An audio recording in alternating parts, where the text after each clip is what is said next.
Okay, so I will repeat that the meeting will not come to order. It's about 2 minutes after 6. We want to welcome everyone who is in the audience today, as well as those residents who are viewing or listening to us remotely. This is the meeting of the Cleveland Community Police Commission. Today is Wednesday, April 26, 2023, and we are meeting at the Gunning Recreation Center at 16700 Puritas Avenue in Cleveland. And again, welcome. We will have the roll call. Dr. John Adams. Present. Chandra Benito. Present. James Shura. Present. Charles Donaldson. Present. Pastor Kyle Early. Present. Alana Garrett Ferguson, that's an excused absence. Kate Kennedy, an excused absence. Gregory Reeves. Present. Pete Van Leer. Present. Adriana Rodriguez. Present. Terry Wong. Sharina Zaid. Present. And I'm Jan Ridgway, one of the 2 co-chairs for the commission. What we have decided to do is to follow Robert's Rules of Order, which we have already brought to the full commission, and it has been approved. But we want to begin our meetings from here on out, actually approving and adopting the agenda. So all commissioners have copies of the agenda. Can we entertain a motion to approve the agenda as it stands, please? I move to approve the agenda. Do we have a second? I second that motion. Okay, we will assume that that is all in agreement, and so we will adopt the agenda as is. On meeting decorum, we just want to say that we will have an opportunity for the public to make comments. You'll hear a little bit more about that shortly. And I will be asking that commissioners do not have side conversations, so all of us can hear, and the people in the in the audience can hear us as well. And I just have to remember too to make sure that when we speak, we turn this microphone on so that everyone can hear us. So thank you for allowing me those comments, and we need to approve the minutes. Has everyone seen the last set of minutes? Do we have a motion to approve? I do. I didn't. I will get them to you for next week. I'm sorry. So we must have seen the previous ones then, right? Okay. So we will recognize that Ryan goofed, as he said. And we will hold those minutes for approval at the next minutes. Thanks for acknowledging that. That's okay. Thanks for acknowledging that. And now we will turn it over to my co-chair, Adriana Rodriguez. Thank you. So the next portion of our meeting will be public comment. The purpose of public comment is to ensure that community voices increase the visibility and understanding of issues regarding policing. We value every voice and every concern, and the first 30 minutes of the meeting is dedicated towards hearing you. In order to effectively perform our charges set forth in the consent decree and in our charter, we have to set some guidelines to help facilitate our meetings.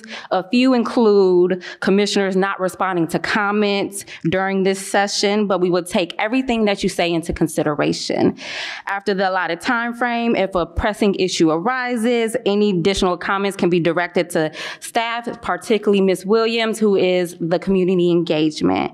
If time permits, the co-chairs may reopen public comment at the end of the meeting.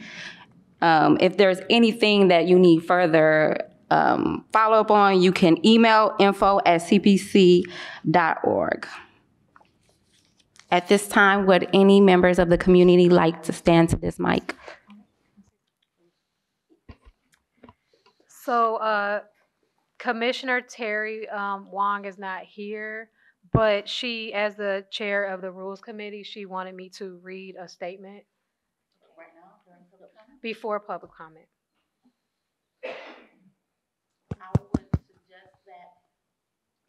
It's pertaining to public comment in the rules.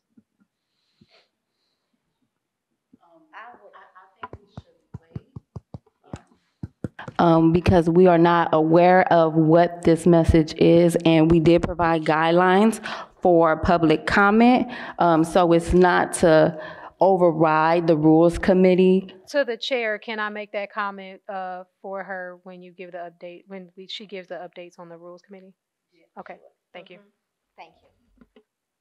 Is there any member of the community that would like to speak at this time? Thank you.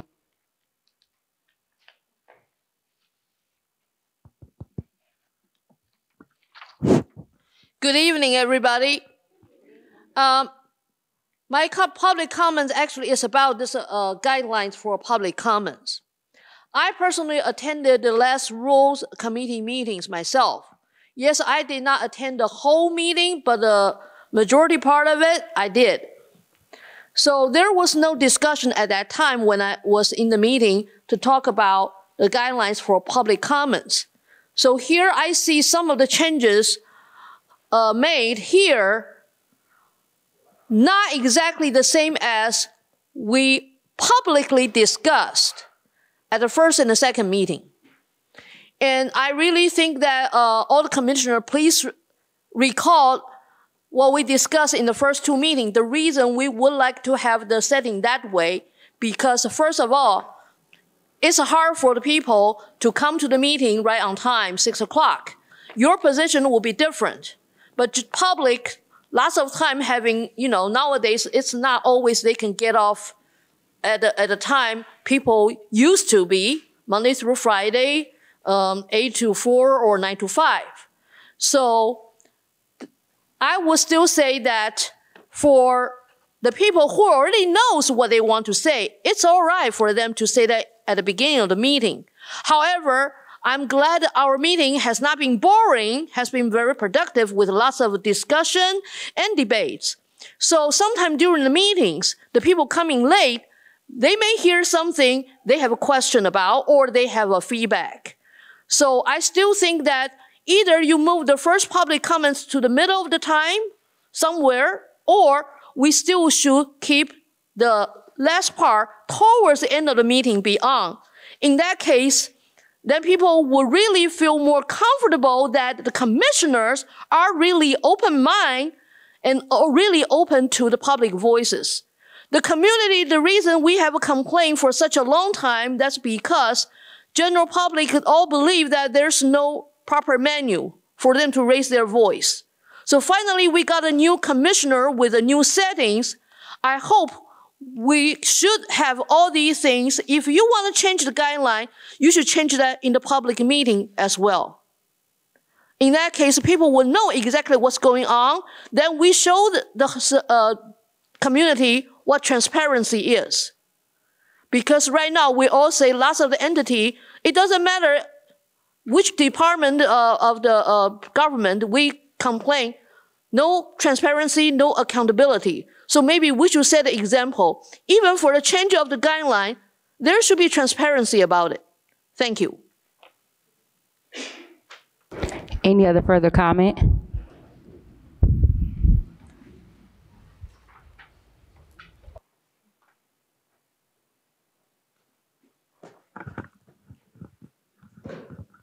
Hi, do I have to turn it on or something?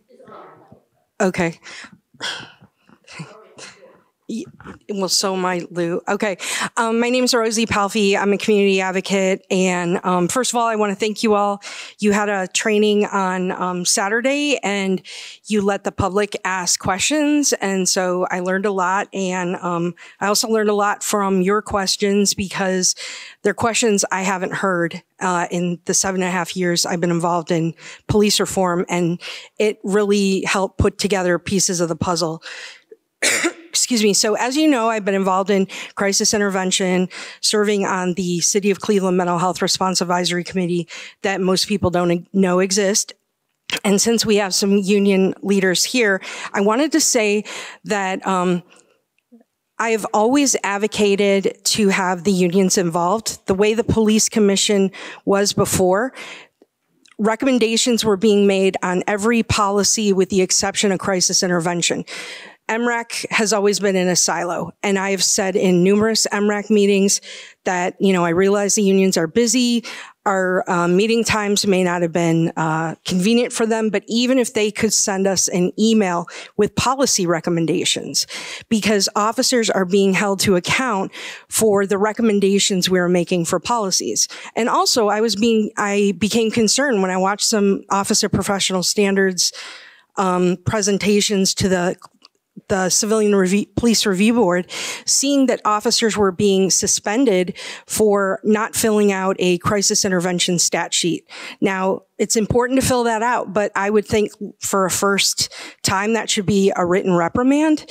And, I was concerned seeing officers getting suspended. And, we should have been able to be involved in that and make recommendations about if they're needed to put out a division notice, something to train officers so they knew, because sometimes they show up on a call and it's not a crisis call when it's dispatched, but they get there and they find out it's a crisis call.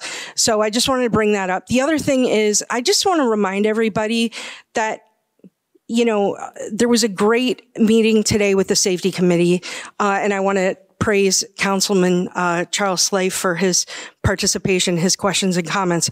But I just want to point out, when you see the slide presentation, everything's on there with the exception of two things: the district policing committees and the City of Cleveland Mental Health Response Advisory Committee. So again, I know you all have a lot on your plate, but at some point you're going to have to figure out how crisis intervention fits into this puzzle, because potentially you could have cases in front of you to decide involving crisis intervention. So, and the other thing is, I want to point out that one of the things that really upset residents, and I think in part led to the Issue 24 initiative, was people would come to these meetings and ask questions, okay? And they come back and there were no responses from the administration, okay? So I came back, I made comments about the new version of the MRAC. Nobody's here to answer those questions. And I will say that in the 2 weeks since that happened, the following day after the last police commission meeting, the Mental Health Response Advisory training subcommittee chair, who is an Adams Board employee, held a what I'll call a secret meeting, because the public, it wasn't posted anywhere. I found out about it the last minute. I was able to attend. Thankfully, Commissioner Benito was there as well. But I brought up a lot of concerns. Dr. Lee Anderson was there. One of my concerns was the fact that they had already started crisis intervention training 2 or 3 weeks earlier, and they hadn't even submitted the training to the court. Dr. Anderson did not acknowledge any of my concerns and say she would look into it. And lo and behold, the next day I checked the public records and it had been submitted on PACER. And I want the police officers to know that 2 years ago, I sent something to the training committee when we were making suggestions about future training. I suggested suicide by cop, and I included information from the Police Executive Research Forum, PERF, and it was very, very detailed information. And the crisis intervention coordinator at the time said nobody talks to him about being concerned about suicide by cop. And one of the things I brought up was that a few years prior, there had been an incident where an officer was praised. It was a national story about how great this officer handled trying to de-escalate the situation. It was a deadly force situation. He had been shot at. So unfortunately, the training they're doing this year on suicide awareness prevention does not include suicide by cop. But I just want you to know, I also brought that up last year. So people are trying to advocate for you all and for your safety. Thank you. Thank you. Is there anyone else that would like to step forward at this time?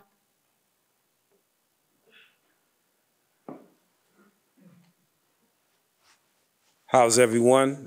My name is Leon Meredith. I'm an activist on the East Side, local government also, Ward 7, Precinct K. And I would like to address the driving issues. You know, I was driving about 2 weeks ago, and I was coming across Carnegie on 89th, and I'm an aware driver, and I had the green light. It turned green as I was approaching, and the driver was coming across, and his speed, he's about 150 feet away, and I knew he couldn't stop. So I jammed on my brakes, and I stopped before the white line, before the crosswalk, and he hit his brakes and skeeted past me. He would have did a lot of damage to me. And he was over here, maybe, 1 o'clock, and he raised a can of beer up to me and like a gesture, like, my fault, man.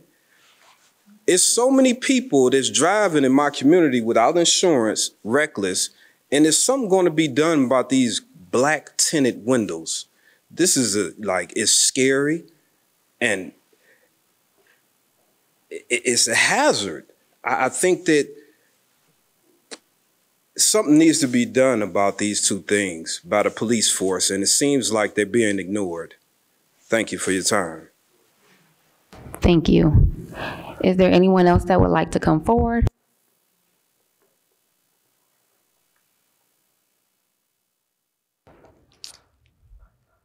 Is that okay to add something? Mm-hmm.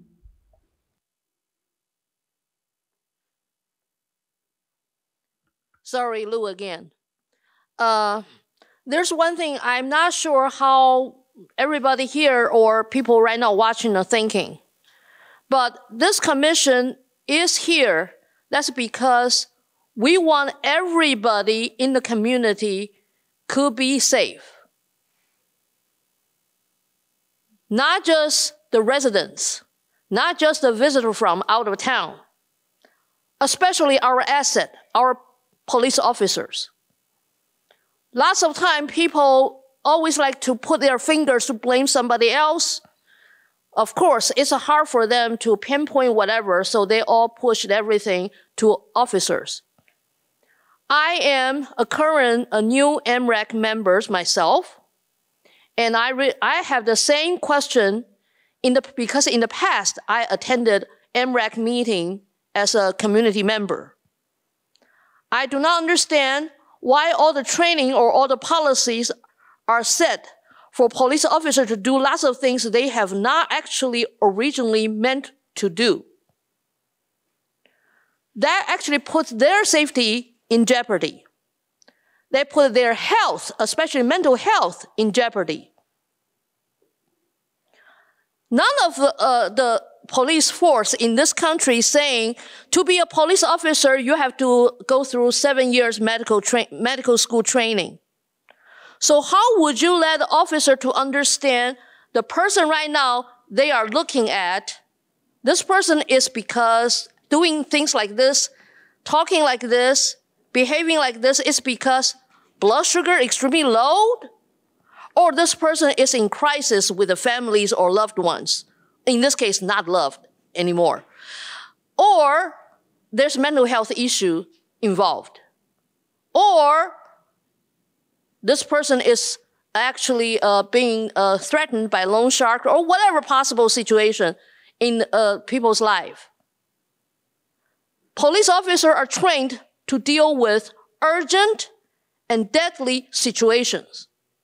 That's why they are trained to shoot, to kill. Do they really all want to kill people? We can set up a policy saying they have to go through some kind of checkup procedure to make sure they are mentally balanced to come into the force. That, I guess, we can make a policy. But when things happen in the split seconds, new officers would not have the same experience as the senior officers. They may have made a mistake. But it seems that all the disciplinary results are not really adequately put on all officers. Some of officers got suspended for something not really as serious as some other issues. And this is the reason why the commission is here to straighten all these things out. So we will have a force, a happy police force, to truly do what they want to do, to protect and serve the community. Lots of things, just like that gentleman just said. Some of the people in the community do not watch out what they are doing. That also gives the police officers extra pressures, because officers right now, they have to worry about, if I do this, would I be blamed? If I do that, would I be suspended? However, we do know lots of the officers, when they came into the force, their background was not thoroughly checked. This is the reason why there are lots of things we should tackle in order to strengthen our police force. Especially right now, we do have a workforce issue within the first responders too. So I wish that Commissioner will really learn lots of things which maybe you did not know about, you have not been told about. Mental health issue is for everybody, officers and residents, both. We all need training, we all need education in order to have the life in harmonies together. Thank you. Thank you. Any further comments?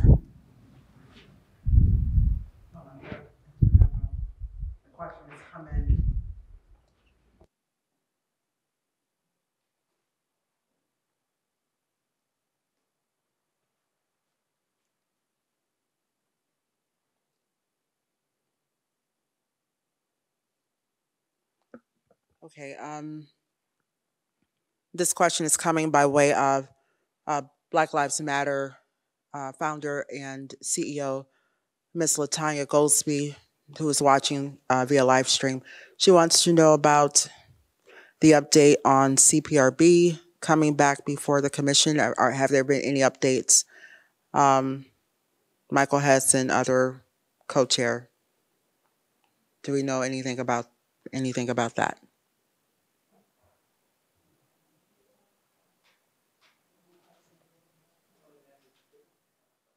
You want me to? At this time, it's not scheduled for CPRB to return in the immediate future.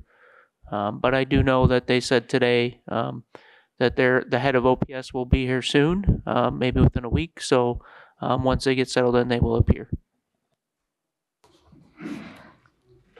So I believe there's no further questions. So we're going to proceed with the next portion of our meeting, which consists of guest presentation from the President, Cleveland Police Patrolmen's Association, Jeff Fallmer, as well as President of Fraternal Order of Police, Lodge 8, Jim O'Malley. And at this time, questions and answers of the guests is only for commissioners. Thank you.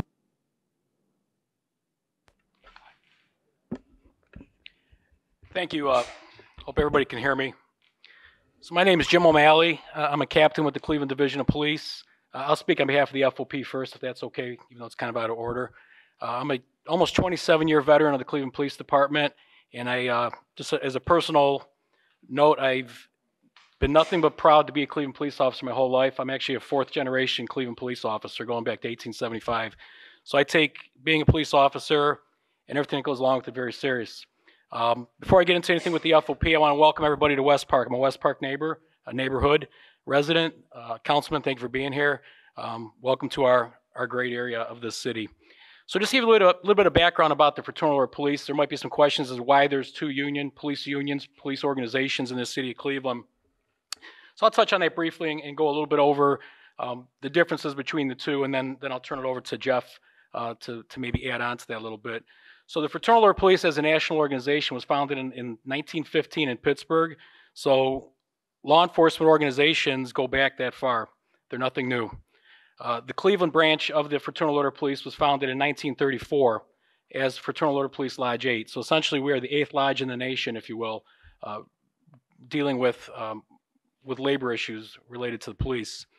In 1969, so from 1934 to 1969, the Fraternal Order of Police was the only police organization, union, if you will, for police officers in the city of Cleveland. The FOP represented everybody from patrol officer on up to, I suppose at that time, the chief.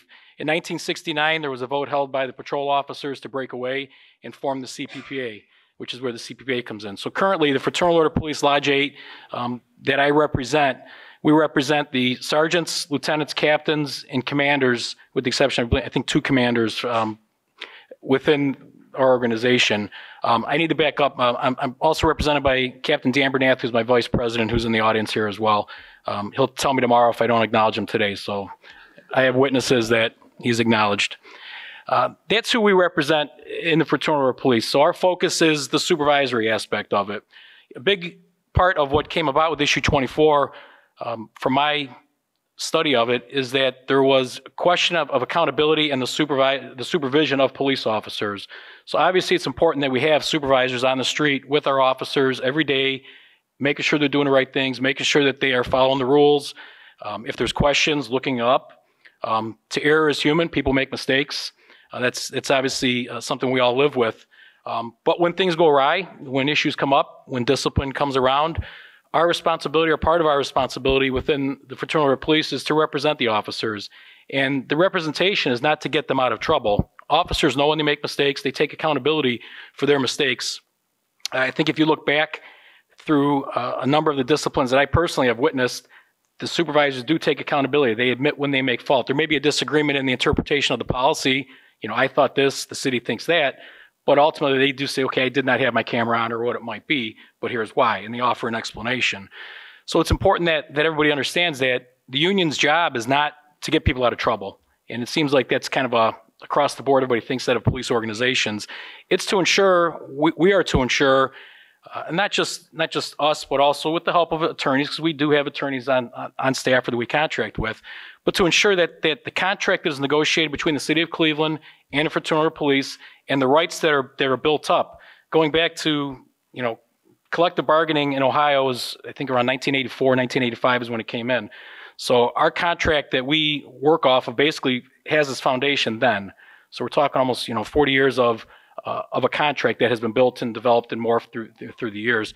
So a big objective, a big goal that we have as a leader, myself personally, is to ensure that the contract is upheld, to make sure that the timelines are upheld, to make sure that the officer has a due process that is spelled out in the contract. A lot of people wonder, what do they do? What do we do? Well, that's a big part of our job, is ensuring that what is agreed upon between the two organizations, the organization of the City of Cleveland and the organization of the Fraternal Order of Police, that the members get fair representation. And that's one of the most important things that I try to do, and myself and Captain Bernath and our whole executive board. It's not just the two of us running this. We do have an executive board that we run decisions past when it comes to certain things. So again, uphold the negotiated contract between the City of Cleveland and Fraternal Order of Police is the first and foremost. We're also there to support and advocate for in our case, the supervisory officers within the Division of Police, and then Jeff for the detectives and patrol officers and dispatchers. Support and advocate, what does that mean? A big part of that is, we are part of a national organization, so we have the outreach that we can to get to the national and state. When we see a need for maybe change at the national level, we have through the Fraternal Order of Police, through the National Fraternal Order of Police, we have the ability to reach out from the state to the national to bring attention to our lawmakers in Washington that, hey, these are problems that we're facing. The different crises that happen in the city, mental health issues. Suicide by cop is huge. Suicide of police officers with the stresses they deal with is another huge problem in this world, in this country, that we have the help through the national organization. So we advocate and we support our officers in that way as well. We support them when they have problems in their personal lives. And we have officers that, may fall upon hard times, go through divorces, have drinking problems, whatever it is. We don't turn our back on them. Yeah, it's not in the contract that this, that, or the other happens, but I'm a human being and I'm a veteran police officer and I'm going to be there for them. Maybe it's a matter of getting them home safely or whatever it might be. So supporting, advocating, upholding the negotiated settlement or agreement between the City of Cleveland is what the Fraternal Order of Police, I'm sure Jeff would echo a lot of what I just said there. If I may just take a quick moment to say, what is kind of what would we like of the commission? I'm going to steal from Channel 19. I hope I don't get sued for saying that, but fair and impartial is all that we're looking for. There is a belief and understanding within the Division of Police, at least a lot of the supervisors, that when they're disciplined, it's not fair, it's not balanced. As policies get set up and as things get rolling with the commission, anybody's just looking to be treated fairly. As I said a few minutes ago, to err is human. We make mistakes. there have been situations where you're making split-second decisions, and maybe you misinterpreted a may or a they or an and a can in a policy, but the situation has to be dealt with. You can't walk away from it. And maybe I made that little mistake, but is it worth, whatever the discipline might be for that situation, a day off or 2 days off, or is it something that could be a learning moment? So as things develop with the commission, and I know you have a lot of work to do, I hope that we can have a relationship to the point that what came out of the audience today, and I appreciate your comments, is it reminds me, and I hope it reminds all of us in the room, that the problem is not just the Cleveland police doing things wrong problem. There's a community issue that I'm hoping, as a resident of the city of Cleveland, that maybe the police commission can also help push maybe for change in laws or community outreach, because a lot of times people don't listen to the police, but if there's another outreach through the churches or whatever it might be that the commission can be the face of, boy, that's great, because then it helps the police officers do their job properly. It helps a better understanding of what we do or why we do what we do. I know there was a little bit of talk about the contracts and everything. I don't want to get too far off base. Let me turn it over to Detective Fulmer real quick for a little background on his organization. Thank you. Thank you. I won't be probably as detailed as Captain O'Malley was. I didn't know what to expect here tonight, and I didn't prepare anything. So I've been a policeman for 31 years. I brought a few people with me that's on our executive board. Our executive board is made up of 9 people. Dave Medina, who is the vice president and will be retiring next month after 33 years. Yeah. Andy Gaszewski, he is a second VP by our bylaws. He will be moving up to vice president. Tom Ross, who is a trustee right now, and Amanda Klein, who represents our dispatchers. It's interesting times. I talk freely pretty much to the media when they ask me questions and stuff like that. There was always concern about issue 24, but it's here, it's past us. Like Jimmy said, we're looking for fairness. We want to make sure that there's accountability, but we also need to make sure the residents are safe and stuff like that. One thing I want to know, and this goes to your question, sir, before, it's scary times right now. We're probably, by the end of the summer, going down to about 900 officers, which will put us down to 300, 400, whatever the new numbers are right now. Officers, let's just say there's 10 to a shift, 5, 6, or 7 will get held over to the next shift. So they're working 16, 18 hours a day. And it's rough out there right now. Services like traffic, looking for stolen cars. I'd be surprised if there's really much any enforcement going out there. There's no time. They're busy. They're short. They're tired. It's a transition time where I think the division and they're hiring an outside firm to try to figure out what we're going to do here in the future. But I can tell you this summer is going to be rough. The violence out there is real. We do make mistakes, but our main objective is to make sure the streets are safe, citizens are taken care of. And I think right now, I don't think we're held accountable a lot. There's cameras everywhere. Obviously, the DOJ micromanages every little thing that we do. Internal affairs, OPS, inspections unit, all have a job to make sure we do the right thing. I think if you ever have to weigh in discipline, you'll see a lot of things are fair. We are heavily disciplined. A lot of officers, it's financial to them. They lose a lot of time off. And the things that you're going to see are really not outrageous. Unfortunately, I have more problems with off-duty conduct than I do with things happening and on duty. But we're here, we're open. And we're willing to look at this day by day to see what happens. So thank you for your time. Would any commissioner like to ask a question?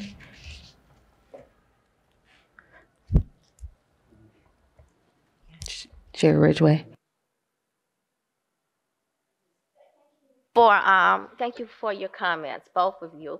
I have spent an inordinate amount of time reviewing both contracts, highlighted lots of notes, making sure that I understand, your responsibilities, your roles, the protection that both your unions or associations offer for for the police. But there's one question that I couldn't figure out, in terms of the contract, and I think it's listed in both contracts.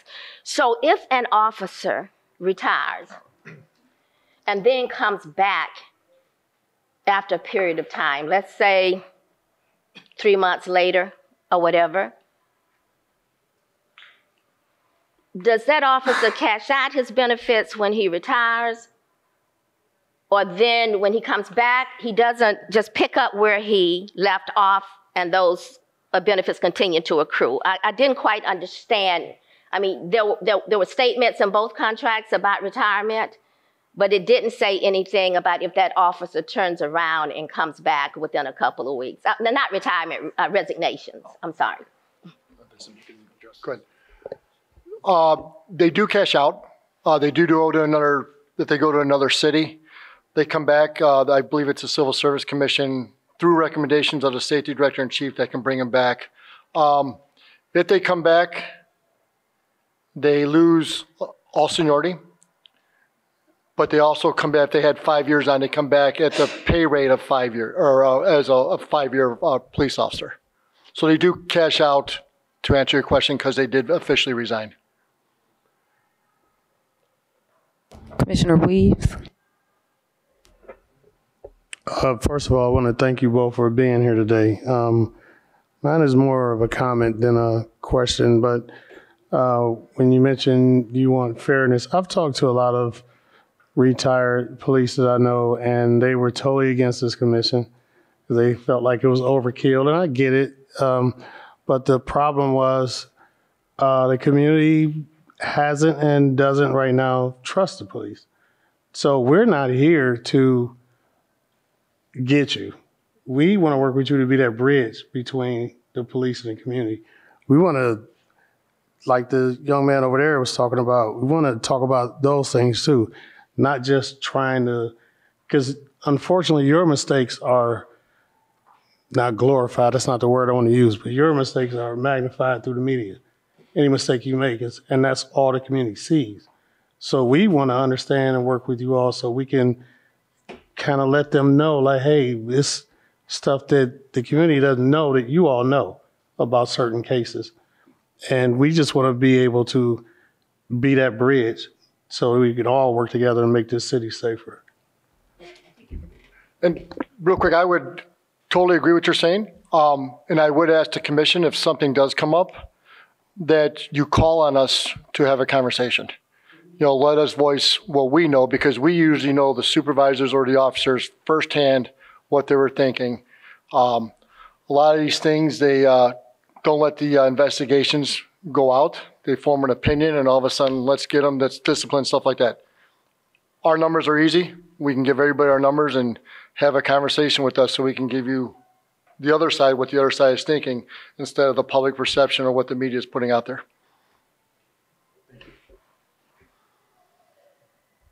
Commissioner Benito.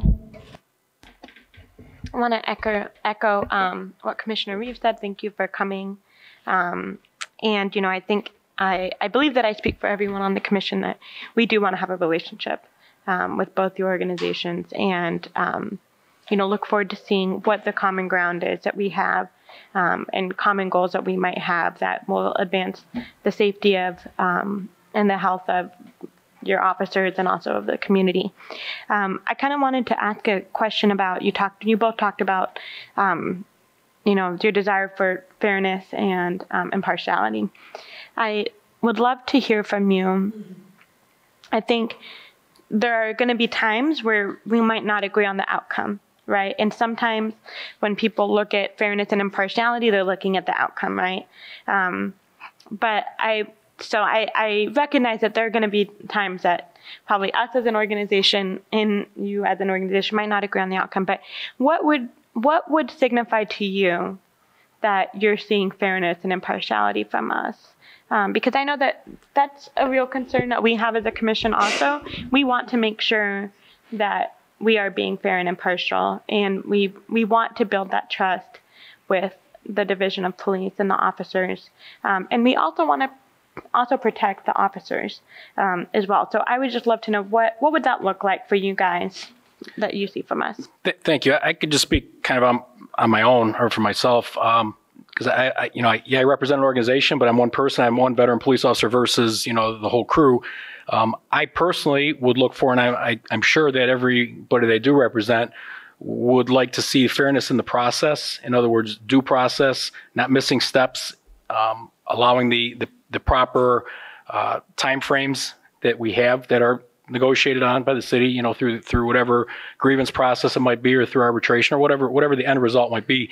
Arbitration is how you resolve things. You may say one thing, I may say another, and if we don't agree with it, the discipline, and it goes that way. For me, it's how we get to that point to make sure that that's done properly. That investigations that are done, whether it be through internal affairs, the inspections unit, or by members of the Office of Professional Standards, take everything into account and not have it one-sided for one party or the other, for that matter. Put everything on the table and let those making a decision have access to everything to make that decision. I'm not saying one person that has. I'm just saying that as part of the process, put it all out there, not hold something back or maybe color it one way or the other to favor one or the other. Put it out there and let those that make a decision do that. That's what I personally would like to see, and I think if my understanding of the charter and everything that came along with the change to the city charter is that you have the authority, you have a power. Was there 20 different bullet points that the commission is empowered to do or have some input in? Everything from policy to the appointment of a commander. That's a lot of power. I appreciate everybody putting in their applications and being interested in it. Jim Chura was a member, and I appreciate the mayor willing to follow the guidelines of the charter that allows a member who was a retired police officer to sit on this, because I feel, and I think I speak for everybody, police officers in the room, that it's important that if you're coming into this from a civilian world, like you said, you read the contract, ma'am, and you're like, there's a lot in there. I keep a copy at home to look at, because when I get that call in 2 a.m. about, am I allowed to stay late, I have to look it up because I can't remember everything. So it's important. I just want to kind of say it publicly. I appreciate retired Captain Chura not only volunteering, but ultimately the mayor for seating him, because he's an asset for you on this organization to say, hey, why do they do it like this? Why do they? And he's got the institutional knowledge, having 30 plus years in the police department, to say, oh, I remember why that came about, or this came about, or why we do that. So it's an absolute asset. So I kind of got off track. I'm sorry, but I have to acknowledge Jim on that. Jeff, anything else? No, it was more about, can you repeat the question? I'm sorry. You're talking about Captain Chair so much, I forgot the question. Absolutely. So my question was, what would signify to you? What are you looking for to show that would demonstrate, that we are doing that fairness, or that through our actions as a commission that we are being fair and impartial? Just like I said, go back to communication. Make sure you educate yourself. Make sure that if you hear the story, that you dive a little bit deeper and get all the facts from everything, and just make the decisions factually. It's not personal opinion, and it's what's in black and white and how the outcome comes, how the interviews come and stuff like that. A lot of time people form opinions. It's not about our opinions. It's about what happened factually. So if you keep things factually, and if you have a concern about something, again, talk to us and we'll give her our side to why we thought it was fair. I mean, we are heavily disciplined right now. I mean, I don't think between the safety director and chief, the discipline, I think when you start reviewing it and what's happened in the past, you're going to see that we are disciplined. So, like I said, if you have different opinions on how things should be done or discipline or whatever comes across, that you communicate, educate yourself, and just listen to the facts. Thank you. Commissioner Donaldson. Thank you. Thank you again for being here.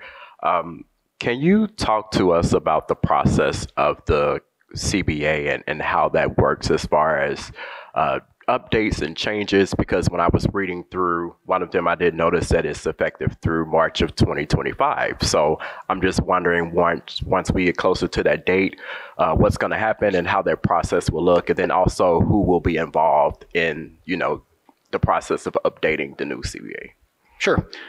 So every contract has spelled out in it a timeline that the city and the union have to agree upon when they're going to start negotiations. I think it's 90 days out. They have to give notice of intent to, everything that's in that contract, again, has its basis in the collective bargaining laws of 1985. There's a whole section of the Ohio Revised Code, I think it's 4117 something, that spells out what can and cannot be bargained on and things of that nature. The contracts, when we get closer to that time frame, January, we'll notify the city we intend to negotiate with them, and they will notify us, okay, we intend to negotiate with you. And then from there, as an organization, we have the authority and the right to select members of our organization to be part of our bargaining unit, to be part of our negotiation team. We send out a survey to our members. What's important to you right now? We get texts and calls and everybody, but I need to know what the officer working night shift in the 5th district that I don't get to see all that often, what he's thinking, what's important to him. What is he coming across over the last year of the term of this contract that should be addressed. So ultimately, as it goes through, we as an organization and then the city as an organization, we come up with a list basically of, what our wishes are and what their wishes are. Obviously we're looking to keep officers. We're looking to retain officers. We're hoping to get, an increase in pay. These are things that help keep people here. So we're not losing them constantly to suburbs after they get out of our police academy. The things that whatever the list is that we come up with, and then we sit down in a negotiation and we set that up. You have similar setting of this, where you're across from each other and you go through each of them and explain why you want it. And the city, in this case, will explain why they shouldn't have it. And some things you come on common ground, and some things you don't. And we both, as negotiating parties, have to make a decision. Is this something that we want to, basically take to arbitration and have the third party decide who's going to win, for lack of better terms? So that's kind of the whole process. And then after it's agreed upon, you either come up with a tentative agreement, and then we take it to the membership to vote on it, which was the last case. We were able to hash out things, withdraw some things on both sides. The city did and we did. We took it to our membership and voted on it. And we didn't have to go to arbitration because we came to the agreement of what was in the changes that were going to be made from both sides, essentially. And the members voted in, we signed it, and we'll do this again in 2025, which is right around the corner. So I hope that explained the process a little bit. I'm not a labor lawyer, but I think that maybe gives you a little bit of a snapshot of what needs to be done with it. Yeah, it does. Thank you. Sure. Is there anything, Jeff, I missed? Or? Okay. Commissioner Pete. Thank you, Captain O'Malley and Detective Fulmer, for coming. I want to echo that, and also the commissioners who said, we're looking to build a relationship with y'all. I guess I have a question around staffing. So just in terms of thinking, obviously it's not just a Cleveland police problem, it's nationally, and it's not even just a police problem. There's a lot of areas, it's a lot of public service areas where it's hard to find staff. And mental health, behavioral health, a lot of systems are struggling with that.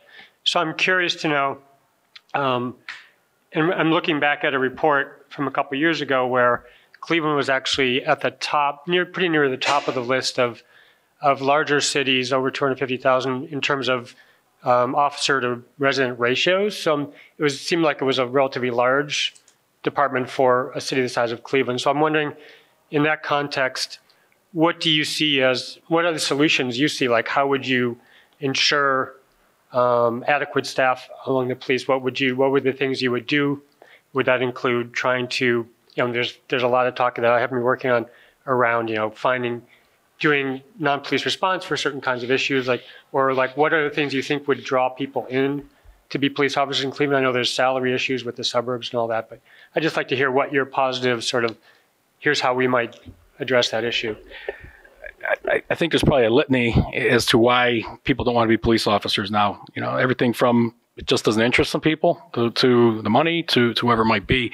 I don't know what the answer is to attracting people to law enforcement across the board. I really don't. I sit and try and think of it. There's committees and everything else set up to try and figure it out, and a lot of it doesn't come up with anything useful. I don't know what the absolute answer is. I know the feedback that I've heard, some of it's generational. Some of the younger kids don't want to be policemen. They just don't. Simple as that. Some of it's a monetary issue. Some of it is they don't want the scrutiny when they can make the same amount of money, in construction. It's harder work, but I don't have to worry about, losing my job for a minor mistake. Something, that maybe that's part of it. As far as the changes that may need to be made, those are administrative changes, that obviously decisions. I can't sit here and say that, we shouldn't do this or we shouldn't do that. What I do know is that the city of Cleveland, although we've lost population considerably in our lifetimes, we're still 77 square miles. There's still, an elderly person who lives at the end of a street that when she calls 911, he calls 911, he wants the police there. A lot of what we do is based on calls for service, and there's a lot of calls for service. So, yeah, we do have a higher number, and I wish it was so simple that we had enough officers that we could all be walking the beat like it was in 1950. It's just not. I don't have the direct answer for that. Kind of my opinion is that we can't forget that the city's size has not changed, even though the population has shifted, and every citizen deserves, Detroit, if I'm not mistaken, years ago, Detroit cut off sections of their city. Like, we're not responding to that. They shut off the utilities, law enforcement, fire, and we're not going to have that in Cleveland, obviously, right? If somebody calls the police, they want the police there. That's something that I think the administration needs to keep in mind, is that we're the same size area, and if somebody calls the police at the corner of the city, they want the police there. A tangent. I went off on a tangent. I apologize for that. I wish I had the answer for it. I don't, but there's my 2 cents for what it's worth. Jeff? Yeah, this administration is going to be challenged to try to figure this out. This is probably the lowest as we've been in, probably the lowest we've ever been. You have to worry about the citizens getting their service, but also it's going to be stressful on our officers.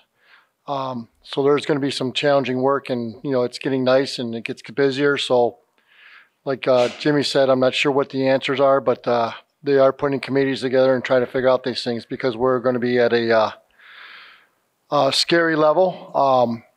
I know there's at least another 150 to 180 that are eligible to or might be retiring by June, which could put us at a 900 easy, maybe a little bit lower. So if I can say anything to the commission, that's going to be probably one of the biggest things that we start working on right away to figure out what we do here.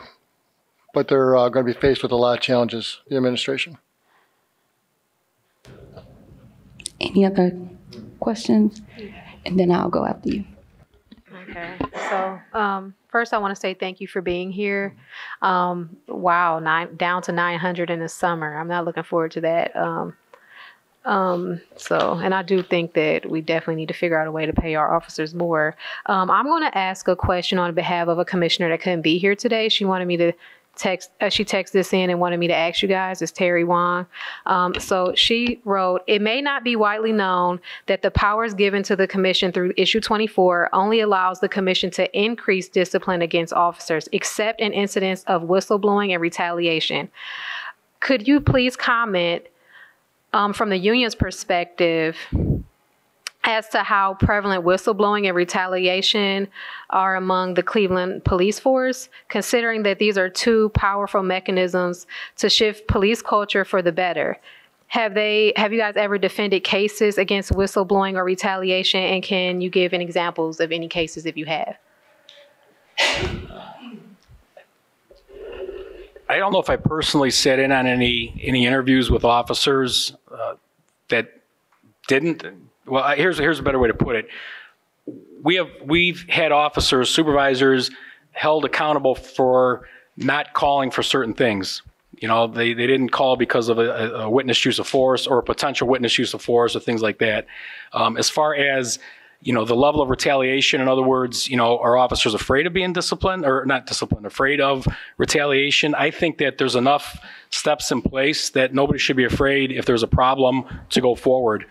We have general police orders that address retaliation, the powers that are spelled out in the charter amendment, but also City Hall through Human Resources has EEOC for these types of complaints for retaliation. I'm sure that it goes on not only with the police department but in every other part of the city.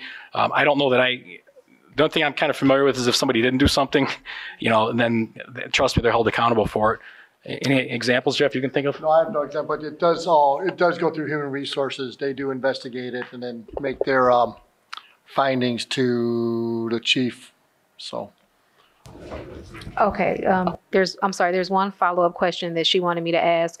She's watching. So What can the commission do to empower police officers to enact positive change within the Cleveland Division of Police? I didn't really hear you. Could you say it one more time? I'm sorry. Sure. What can the commission do to empower police officers to enact positive change within the Cleveland Division of Police? And I guess what I'd ask, what would change be, I mean, we want support out there. Right. You know, we want support for our actions, and then we want to be heard out. You know, we want to hear what we did, why we did it. So there's enough mechanisms in there for discipline and for us to be watched.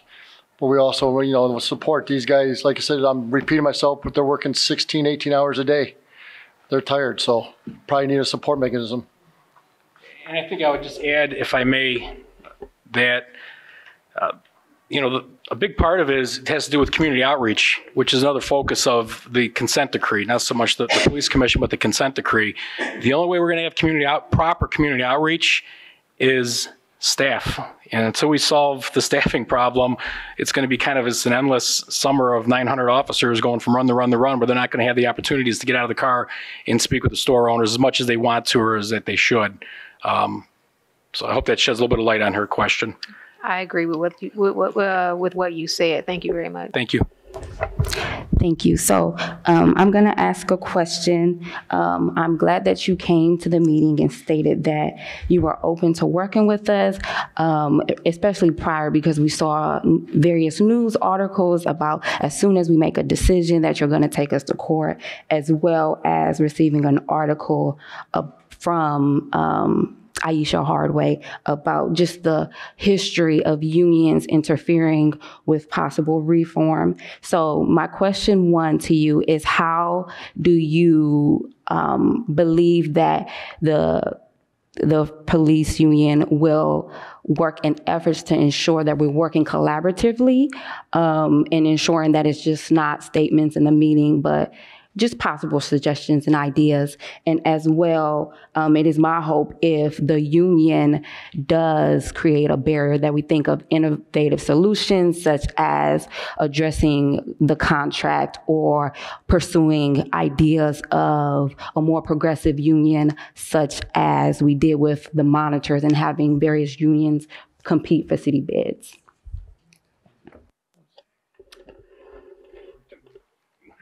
I turned it back on, yeah. That was like curveball, a curveball, and a fastball. And you got me on the fastball. So I don't know what the Guardians are doing today. There's a collective bargaining agreement between the city of Cleveland. So the steps that happen after that, we have to ensure, and our priority is to ensure that whatever's agreed upon through negotiation that winds up, you know, wherever it does, whether it winds up in an agreement or an arbitration, and then settled through that, we have to abide by that. Both parties would, you know. So that's that.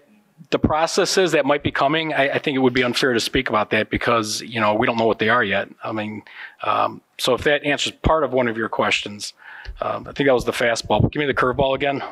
So as the union, what are some methods that you see really working with us to ensure that we're not repeating historical trends of the union sometimes creating a barrier to police reform? Well, like I said, if both parties are, and by parties, I'm now in this case, I'm talking about the FOP and the police commission. What's spelled out in that contract is what we want to uphold. So what might be interpreted by somebody as a wall or as a barrier might just be sticking up for the membership. That's what's negotiated upon. So yeah, it might come across as, hey, they're trying to do this, but the reality is it might be spelled out somewhere in a contract that it can't be done that way. And it comes across as, hey, they're trying to stop everything we're trying to do. We want safe officers, just like you want safe officers. We want officers that can get some sleep at night because they're not working 16-hour days and go home to their family, just like everybody that's watching and is in this room wants. So I don't know that I would categorize it as a wall or as a barrier, but if those things happen, you know, there's dialogue that should happen. Should be the first step, is a phone call. And I can tell you, for me, I will talk to people, and if it's kind of above my pay grade, I mean, if it's something as a legal issue that we need to involve our union's lawyer, that's what we need to do, because then you have the law department to hash out those things, if it's at that level. But I think both things could start with a phone call. And listen, just like in everything, we're not going to agree on everything that comes across. It's just the way that life is. I try a phone call first, and if that doesn't work, then you take it to the next step, which might be, closing my arms and pouting in the corner. I don't know. But step number one, which is all I should speak about, would be trying to have some kind of a dialogue to find out what's the problem. And if it is, hey, this is contractual, we can't do this or the other, then hey, they're not just it's not just me turning my back and walking away from you. I'm explaining to you, hey, it's contractual. And then you at least know that that's why I'm turning my back and walking away. That makes sense. Thank you. Commissioner Pete. Thanks. I guess Well, I'll just be 2 seconds. I mean, we just, I made those comments, obviously, and we just want respect for our collective bargaining. We don't want to go to court. We want to get along. We want to make things fair for officers. We want to work. I've said it 2 or 3 times. Jimmy just said it. There needs to be communication. Our language speaks for ourselves. It was negotiated with the city. If you look at our Bill of Rights, that outlines everything that we have for our officers' rights. So we just ask that you respect it. Like you said, we might not always agree, but let's talk about if we're not in disagreement. Unfortunately, on these steps, the only way we get there is by taking things to court or to arbitration. So that's how we resolve things. We don't find things fairly. But I'm not here to start a war. I mean, I'm here to play fair. But we are prepared that we have our contract and we don't want to violate it. That's it. Thank you. We look forward to working with you, and hopefully we're able to resolve any issues, especially our side of the court, because it is taxpayer dollars. Commissioner Pete. Yeah, thanks. This is a follow-up question on the staffing issue. So it's my understanding that earlier this week, when things were happening in Akron, CDP sent bike officers down to Akron for crowd control. They did. And so I have a couple of questions around that. One is what do you think about that, given what we just talked about, how the staffing shortage where people are working 16, 18-hour shifts? And the other is where is that decision made to do that? So it's made in the chief's office. When we had our protests going down, there was a lot of cities and suburbs that came down. I don't know what the conversation between the Akron and the chief were. They needed people and stuff like that. It's more of a question for a chief. I mean, obviously it leaves us short here. I don't know if people were off already and they went down there and they were paid overtime through the city of Akron. So there's a lot of variables but the chief would make that decision. And like I said, we had a lot of help from different suburbs all over the place when we had everything going on down here. All right, thanks. Hope they didn't make them ride their bikes to Akron, I suppose. We got Chair Jan. Just 2 questions. The first, since this commission is not the entity that sits at the negotiation table, it's the city that does that.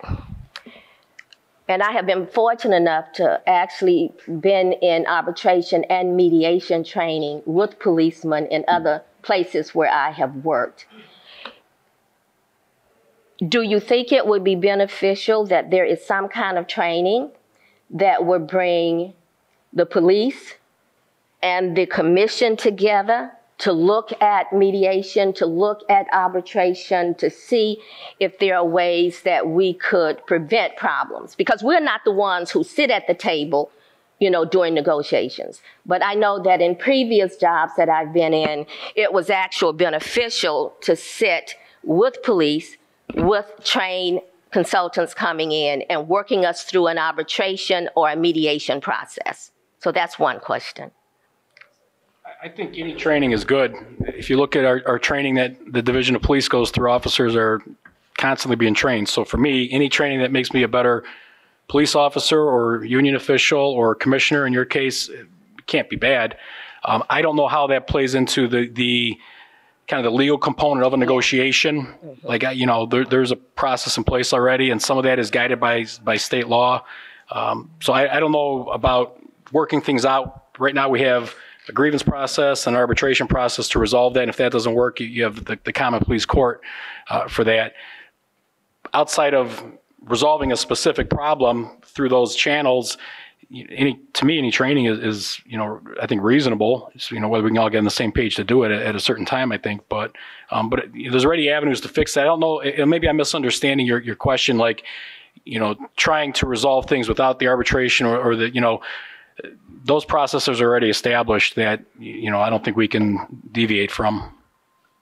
So maybe perhaps the training could help from the standpoint of understanding how those pieces were put in place and why there can be no deviation. I understand from a union perspective and contractual perspective about, the agreement once it's signed off on, but just in terms of our understanding that, as a commission, to help us do our job better. You both have shared information this evening about your process for how your contracts are developed.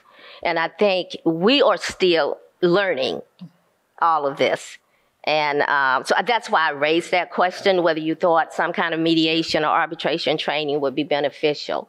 Well, I'm sorry to interrupt. But one thing I would recommend, and I don't know how you do it, and it's usually hundreds of pages on these arbitration decisions, as you know, but that would be a good place to start to get a handful of these and look at the conclusions and what the arbitrators are thinking.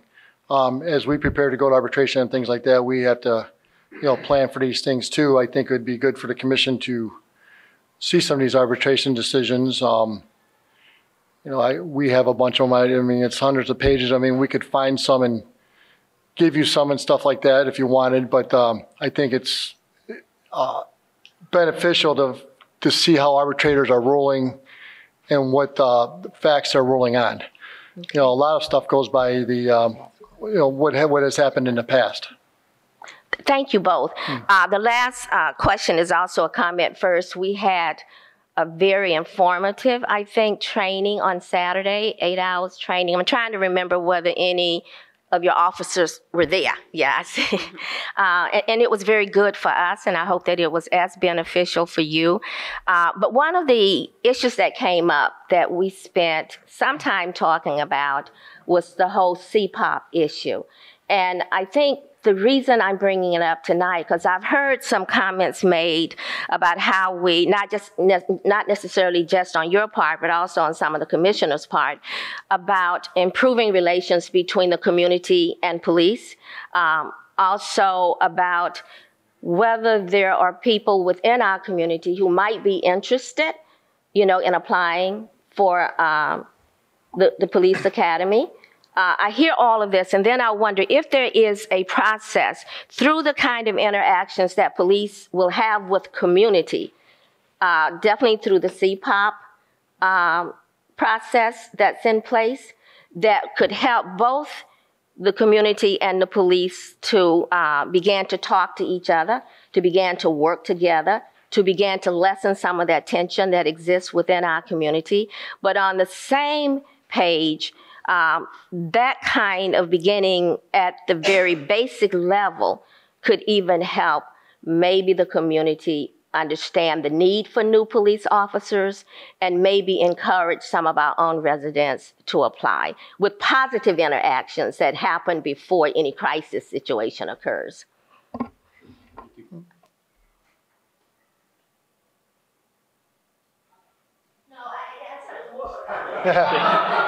We agree. It was more of a comment because we had a lot of discussion. Smile and a wave. We had a lot of discussion about CPOP and whether a lot of those interactions are being recorded by the police when they occur in the community, especially when they occur among officers, like at public meetings or whatever. Whether those incidents are reported in the form that you require and that you hear, and that's added to the data that we look at when you look at the number of interactions between police and community. So it was more a comment, but it's something I want you to think about, in terms of how we can use CPOP interactions to improve those relations between public and police. Commissioner Adams. I'm going to yield my question to Jason Goodrick. We'll go back to the question. Since we're on arbitration, and we had intended to have the city's labor law attorney come here prior to you being here so they can give a background on that. So arbitration, for those watching that don't know, is after discipline is adjudicated. It's a grievance procedure where the union and the city agrees to have a professional who is certified as an arbitrator look at it and then make a final determination on whether that discipline should stand or be overturned or reduced. So that being said, can you, because this comes up all the time, can you guys explain, because every case doesn't go to arbitration, right? So can you kind of give the commissioners and the public a background on what your decision-making line is for when you decide to go to arbitration? So we do. You guys do 3-1 for the arbitration. I'll let you handle that, Jeff. So we have a lot of grievances. The grievance process for us goes to the chief's level, to the safety. The next step is the safety director's level, and then it go to human resources. Every officer or detective has the right to file a grievance. The union or the E-board has the right to choose if it's going to arbitration. Fortunately, I've been doing this for a long time. I know my wins, I know my loss. I think I have it figured out what arbitrators are looking for. So we look at all the facts as it's presented to us. We look to see what has been done in the past to other officers. And that could be going back 2, 3, 4, 5, 10, 20 years. And we want to make sure it's done fairly. If we don't believe it's done fairly or the facts are not correct the way the city is seeing it, then that's when we go to arbitration. That's how we make our decisions. Probably 1 out of 10 to 15 grievances go to arbitration, somewhere around there. Mostly all the terminations go to grievances or arbitrations. There's been a couple that we have not arbitrated. But that's pretty much the decision. It's our position that when we put a grievance in, it's usually rubber stamped from place to place to place, from the chief to the safety director to human resources. You would very rarely find human resources reversing any decision from the safety director or the chief. So that's why we choose to go to arbitration, because we have a person that's not involved in the politics of Cleveland. They just look at the facts, the rules that have been applied, the facts of the case, and what's been done in the past. So we put a lot of things into it if we're going to go to arbitration, because they are getting more expensive and they are costly. As we're losing members, we got to watch our budget. I can't add anything better than that. Commissioner Adams. Thank you. I just have a couple questions about, I guess, the staffing. Clearly, you're aware of the challenges that you're facing, but I just wanted, just for clarity, at a previous meeting with the police, we were told that they were around 1,300 police officers, and now, so this 900 number, is this anticipating retirements and things like that? I'm just trying to figure out that there's like a big discrepancy between being told 1,300 a few months ago and 900 now. So I'm just trying to figure out what the actual numbers are and why there's such a big gap. I'll get the numbers for you in a second. Okay. Just a little stat, though, breaking out. We had a meeting with the deputy chief about a month ago. Mm-hmm. Officers, they can retire at 25 years, and then they can go into drop for 8 years. Officers that had over 25 years were 286 officers. Okay. At our credit union, there's a young lady that does some of these pensions, and we were told she had at least 100, 120 going up to June. That's going to get ready to retire. Okay. Between 21 and 24 years, I believe it was like 180 officers.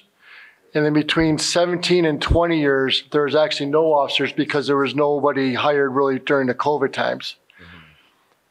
Going 17 or 15 down below, I think the number was like 850, 860, something like that. So the number might be, we have 999 patrol officers right now. Yeah.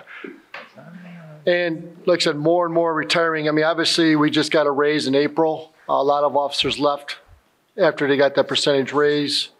So I started that 900. I'm sure we're going below that. And then I just wanted to follow up really quickly. I know that in reading the contract for the salaried officers, I just wanted to, clearly there's, this is just not an issue facing Cleveland in terms of the shortage of officers. So, no one's attacking you on that. But the reality is that it is a challenge, right? For you all, it's a challenge, which makes it a challenge for the community, which makes it, it's just a challenge for everybody that we all kind of have to deal with the fact that we have a shortage. But I did want to ask you if you could clarify, one, you said 999 patrol officers. So does that mean that there are other officers who are not patrol officers who are not included in that 999? That's my first question.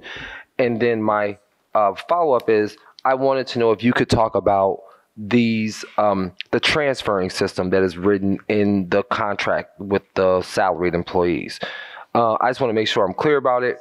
I just want to know if that is being employed, the ability to kind of transfer people. I'm talking about this on page 40 of the contract for the salaried employees. It says district basic patrol transfers. And it states that 1/2 of all transfer to districts, including district-to-district transfers in the uniform patrol section, shall be at the whole discretion of the chief of police, regardless of any written request, and not subject to grievance arbitration provisions of this contract.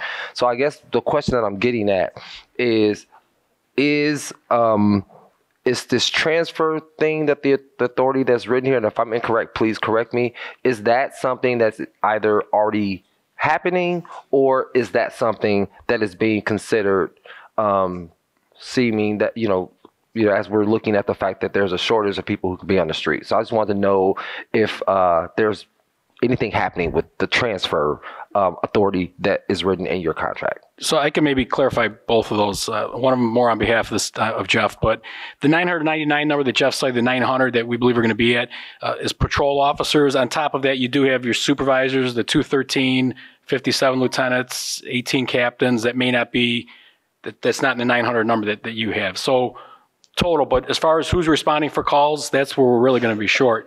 We're short sergeants, we're short lieutenants, captains, but the officers on the street is the real concern, because when they're not coming in the back end of the job, then we can't promote, right? You can't take when you don't have.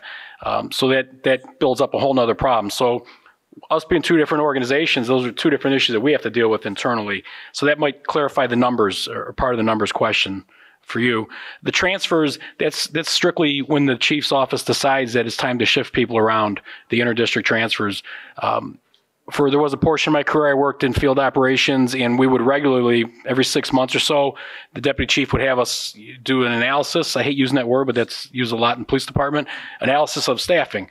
Do we need to shift people around? And when we did, we would have to abide by that contract. So in other words, the chief has he has 100% choice in one, and the other one is by seniority, if that's what the language is. Jeff, is that pretty right? Yeah, yeah. Does that answer?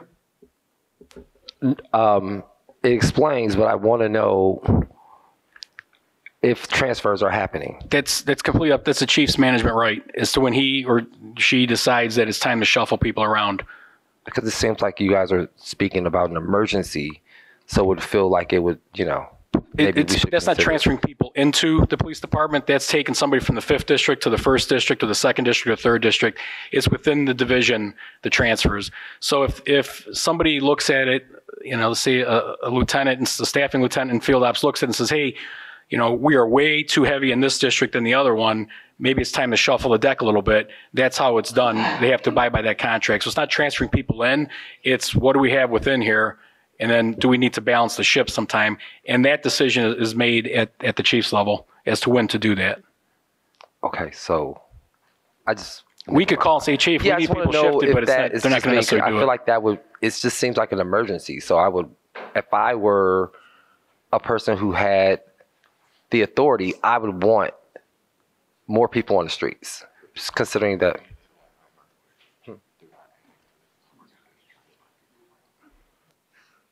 No, I see what you're saying, but it's more a management decision than a union decision.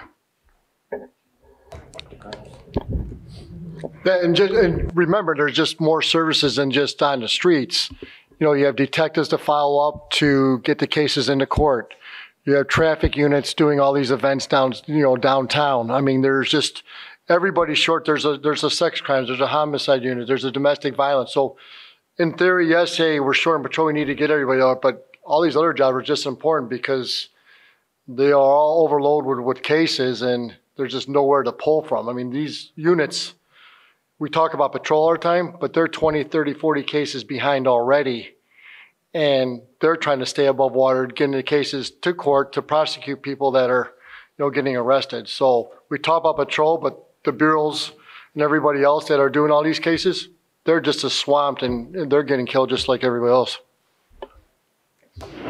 Thank you. We will have the order of Commissioner Benito, Chair Jan, and Commissioner Pete. Commissioner Benito. Thank you. I have 2 questions. The first is, and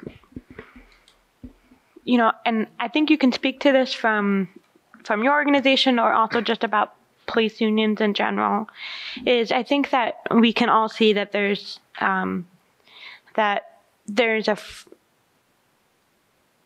a real fracture in trust between police and the community.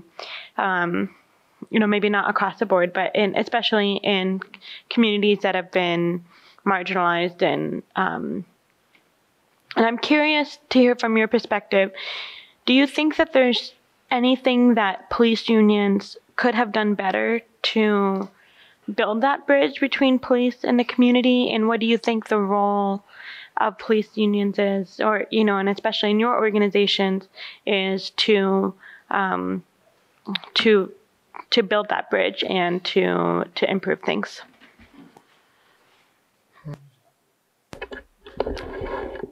Just for the record, we have 2 all-star pitchers on this team. I don't know if I can speak for historical issues. Although I have been on the FOP board for a number of years, there's a history going way back, as I stated. So I don't know what happened in 1960 or 1950 or whatever it might be. I think first and foremost, I said support and advocate. We're no different in, maybe the mission for the division, through training, the community outreach aspect of it. Years ago, some officers I worked with in the 3rd District would make fun of me because I would get out and play baseball or basketball with the kids, and we had time to do that, but that was community outreach at that time, right? We don't have that opportunity now because of the runs. You're going from run to run. From a union standpoint, I think, I would not call a building putting a wall up or anything like that. There may be things we disagree with the way that it's gone about. But part of the problem may have been that whoever was in charge at that time was so vocal about whatever the situation might be that we're taking a stance against this. Well, things change, people develop, everybody has a different personality. I don't know, but we can certainly, go along with advocating and trying to get the officers to have buy-in. That's a catchphrase that everybody uses, buy-in. If I believe it, I'm going to support it. If I don't believe it, I'm going to tell you why I don't support it. We don't have to agree with it, but I'm going to tell you why. So to me, training is probably the first thing, but from a union standpoint, advocating the changes that need to be made. I've been around a long time. I know changes need to be made within this police department. But they didn't just start when I walked in the door almost 27 years ago. These are things that have been going on in society for years. So I welcome change. I welcome the support of the community. I welcome the support of the commission. I want people to come in and go, where do I sign up for being a policeman? Not, hey, I just filed an application in some suburb. You know what I mean? I hope it doesn't dance too much around it, but that's my answer. So thank you. Swing and a miss. Yeah. My job is to protect officers' rights. It's not always pretty. It's not always agreed upon. But you took pride to make sure everything was factually correct out there. Not everybody agreed, and I always made myself available to go talk one-on-one or talk whatever from east to west to relay the facts of what's going on. So we've been open to talk to whoever. I, have no problems talking to anybody. But the job is to protect our officers' rights. And that's the bottom line. And like I said, it's not as pretty, but on my half, it's always factual. That's pretty much it. Thank you. And my second question I'm a social worker. I'm a licensed social worker, and one of the things is Commissioner Scher and I, have swapped things we've seen in our field. We've seen some hard stuff as a police officer and a social worker, and I'm acutely aware of the really hard things that our police officers see, that they walk into, the stress and the trauma that officers are exposed to.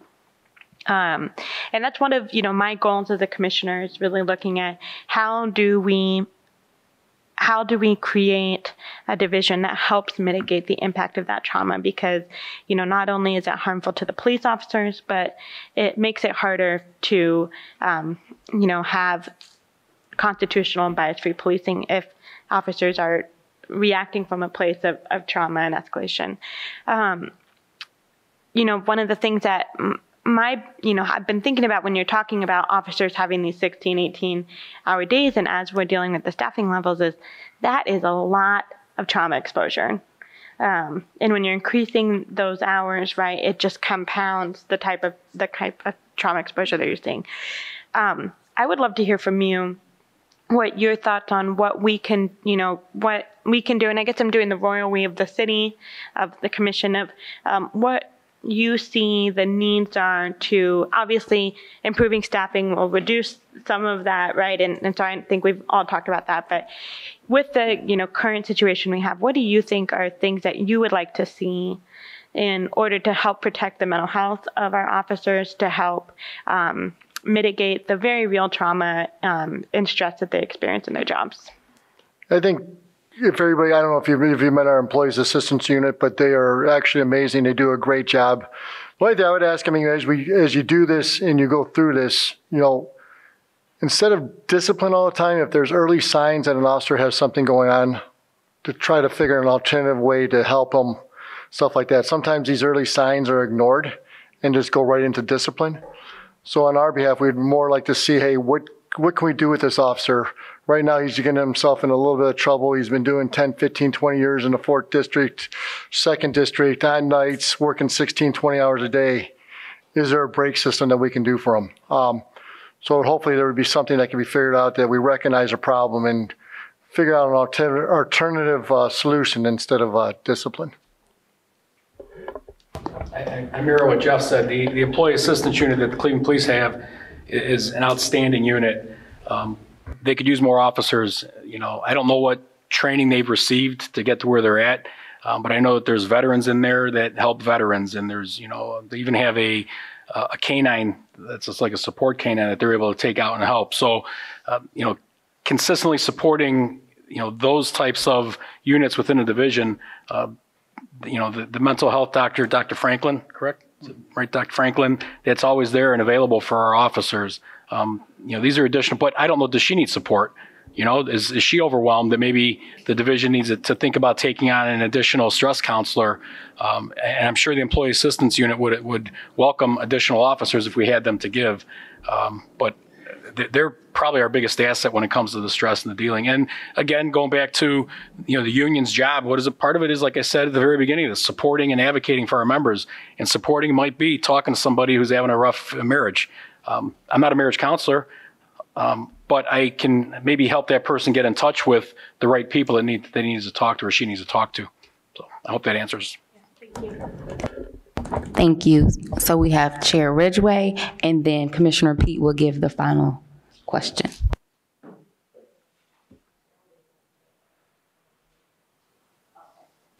My question is actually to you. Oh, to me? So you go. To me, huh? Mm-hmm. Okay, so actually it's a comment. I want to thank you both and the fellow officers who are here for coming out tonight and being responsive to our questions. I also want to say to Detective Fulmer that you gave us a mini arbitration course when you answered that a few minutes ago, and you shared your wins and your losses. The only thing you failed to give us was the strategy for those wins so that we would know what we need to look out for when we meet you at the table, or the losses, what you didn't do, for those losses. So we would also be aware of that as well and use that to our advantage. But thank you. Thank you very much. Commissioner Pete. So yeah, my question is to the co-chairs and Director Goodrick. Since we live in this, the police force is 1/3 black and brown officers in the city, that's 2/3 black and brown. I was wondering if we could, at some point in the near future, invite the Black Shield to come talk to us. That's my request. Through the chairs to the commissioner, that was added officially by the training committee, but you can see that bringing everyone here in one day would be overwhelming. So we're going to bring the Black Shield and Hispanic Officers Association at a future date. So thank you. Oh. I just wanted to say thank you, on behalf of the Fraternal Police. I'm sure I can mirror Jeff. I don't want to speak for him, but thank you for the opportunity to come and meeting with you and having this dialogue. And, we look forward to the future. We may not agree with everything down the line, but we'll work it out one way or another.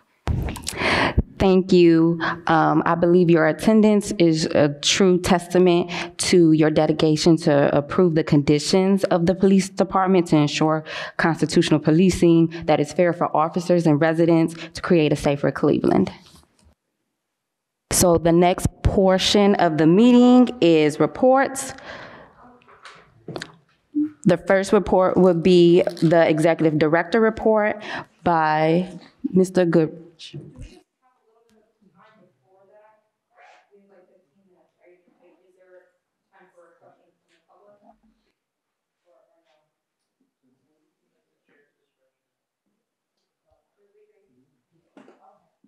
Can we take one question? A few. Thank you. I appreciate it. So it's a little bit confusing in terms of who ends up coming as guests to these meetings. Sometimes, as far as I want to make sure that I'm asking this question to the right people, which I might not be. So we'll keep that in mind.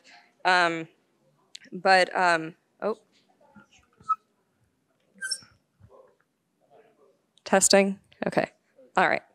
There are two things, just two things that are large and we probably won't have time for. So the one is that you had mentioned that there are improvements that you do think that could be made to the police force. And I was just wondering from your perspective what those might be. And the other question has to do with recruitment. And again, this is the one I'm not really sure if this is for you guys, but I'm curious kind of what the setup is now for how you are going about how you're going about recruiting. And obviously it's such a significant issue. I'm wondering what the game plan is. Do you have a plan for hiring a consultant, or do you have like regular meetings where you are working on this or strategizing, or kind of practically speaking, what is the plan that we have to address it? Because it's obviously such a significant issue. Thank you, and I appreciate it. Just so for recall, I'll answer recruitment. Recruitment's all based, pretty much on the administration, safety director, and we have a group that in personnel that goes out and try to recruit. A couple of stats, so I think you should know that we have only 15 people graduating in this academy class. And then for the next academy class going in, they only have 10 people. I do want to throw that stat out there. So, but it is on the city to recruit. Nobody is, we're in disagreements a lot, but everybody is doing the best they can to get whoever they can in these uniforms right now, as long as they qualify. So everybody's trying their hardest. Unfortunately, like it's been said out here, it's a national problem. But we'll take anybody. You're 21 and over, and you have no significant background, and you have your high school education. You can be a police officer. And our academy classes our staff are amazing. They'll make you into a police officer. I'm sure he can say, and it's rough right now, but it is still a good job, and the officers are making their money out there. So, but to answer your question, it goes back on the administration and just strategies to try to figure out how to get people. And maybe so your first question doesn't skip or passed over. The change that could be made, I'm sure if I sat down, I could come up with a list of what I think is important. What I can tell you is when I started, when Jeff started, when the retired Sarge started, we had stop signs welded in place on cars we drove. In the wintertime, water and slush would come up. It wasn't uncommon. So the division has made great strides in vehicles, in equipment. We didn't have computers in our cars when we worked a zone car. Sometimes we had one radio. Now everybody has a radio to go home. So the things that I would have thought would make for the better are happening.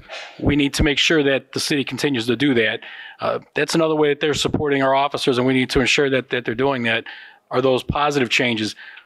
It's kind of like, nobody wants to go home to a dirty house, right? The same thing. Nobody wants to go into a dirty car or a car that has a stop sign welded in place. You work better, you feel better about yourself when you're in a good environment. I think it's a fair statement. Things are getting better.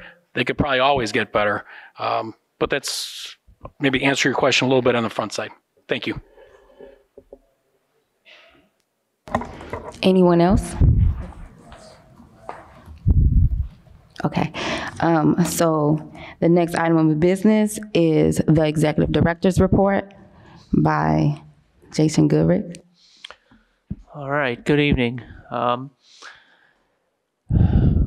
Just a few quick updates for commissioners on operational things, which is typically a standard practice that we're going to start having, I believe. And then also, as we get going, things will happen in a consent decree and stuff like this. So we just time to just inform commissioners and the public what the staff is aware of that's happening in the broader scheme of the consent decree and police reforming issues. So starting with updates on staffing, we are a few weeks away from posting the vacant office manager and finance manager position. I've been talking to HR for about 2 to 3 weeks on how to move that forward. The rec has been signed. It's going through the city approval process. So we'll finally be able to do that. And what that means for us is more expedient processing of our own purchasing in the future, and handling our own accounting, whereas before we were on kind of we had people on loan who were assisting us from public safety. So looking forward to that finally. We've also requested job description updates since 115 came in for one of the project coordinator positions. This is what I talked about before with equity and equality in the staff. So we have 3 project coordinators, and there's some disparity there. So one of them, the plan is to adjust the pay and add senior to the working title. And that is for the current position of Sarah Anderson, who's served for 4 years. And then the other plan is to revise the job description that I currently am, and remove executive director from it, make it an assistant director that would remain an administrative manager under civil service. And we will probably be selecting, if all goes well, when that position is redone and vacant, Shalana Williams to that position interim. So that is the current plan, barring any civil service issues or legal roadblocks, procedure roadblocks at the city. Those things have been started as well. We also have a capital budget to move our office. It's been 2 years in the waiting to find a new location, and now that you're here, we are going to begin that. I think that was mentioned. So we have about $50,000 that we spend a year that's budgeted to for our rent and our space, plus an additional 40-some thousand in a capital project account waiting to go. So I've also contacted the city to begin that process as well. So I'll give you updates as it goes, and there will be a presentation as we get to some final selections. But a lot of it's just logistics. So until we get to that point, I'll just keep you updated how it's going. So that's the operational stuff at the moment. Some big happenings in the consent decree world since we last met. There has been a new monitor appointed. It's Carl Racine, who some of you met when you went to the presentations from the city when the 2 final candidates came. And Mr. Racine brings with him, I guess, a 4-person team, him being one of them, and they are looking at recruiting some of the local monitoring team. But they are here, they are official, and the firm is Hogan Lovells, and they're out of London. So that's who we're contracted through, and that's the representative, the lead monitor is Carl Racine. Speaking of monitors, so that means that Aisha Bell Hardaway, you've all met, is is in transition right now from past interim monitor. But there is a consent decree requirement that the monitor appears before the commission and discusses the semi-annual reports that come out. Ms. Hardaway has agreed on May 10th to continue that tradition and meet the requirement of the consent decree. So on May 10th, we will hear from previous interim monitor Aisha Bell Hardaway to present to the public and the commission the 12th semi-annual report. And you'll be able to ask questions directly to her about how they came to that. So the other happening in the consent decree world is you may have seen an email from me if you've been checking. Interim Monitor Hardaway submitted a special report regarding an officer-involved shooting that happened in 2020. So what they did was they went back and did an audit of that investigation. You may have heard some of this in the news and some of it in the courtroom at the last presentation to Judge Oliver. And the report had some findings that they may not, that particular investigation did not meet the standards set out in the consent decree or the current policy at the time. I encourage every commissioner to read this report. And the major reason is because the DOJ and the consent decree and the monitors are going to go away. And this is what the citizens expect of this commission to be able to do on its own in the future, is an audit and an oversight report at this level. So the takeaway from this report is it's pretty much a gold standard for where we should be, in the near future, maybe in this term, to be able to get ourselves trained, ready, and equipped to produce a report that is a factual investigation that's very in-depth, that's based in policy in place at the time. So, all the discipline that you're going to see, all the audits that we do, we can't project what should be or could have been. What we have to do is measure it against what the division had in place at the time. So that's the important thing about Aisha's report here, is that it was measuring the performance against what the division said itself and the city said the division would do at the time. So the other part of it, it's reasonable and evidence-based conclusions. So there's no rhetoric in it. It's a strict report. And then it has, for us, when we do something like this, there'll be a collaborative action plan. So we have power. The monitor doesn't have power to say, you will do this. The court does, right? And that's what the consent decree is already doing.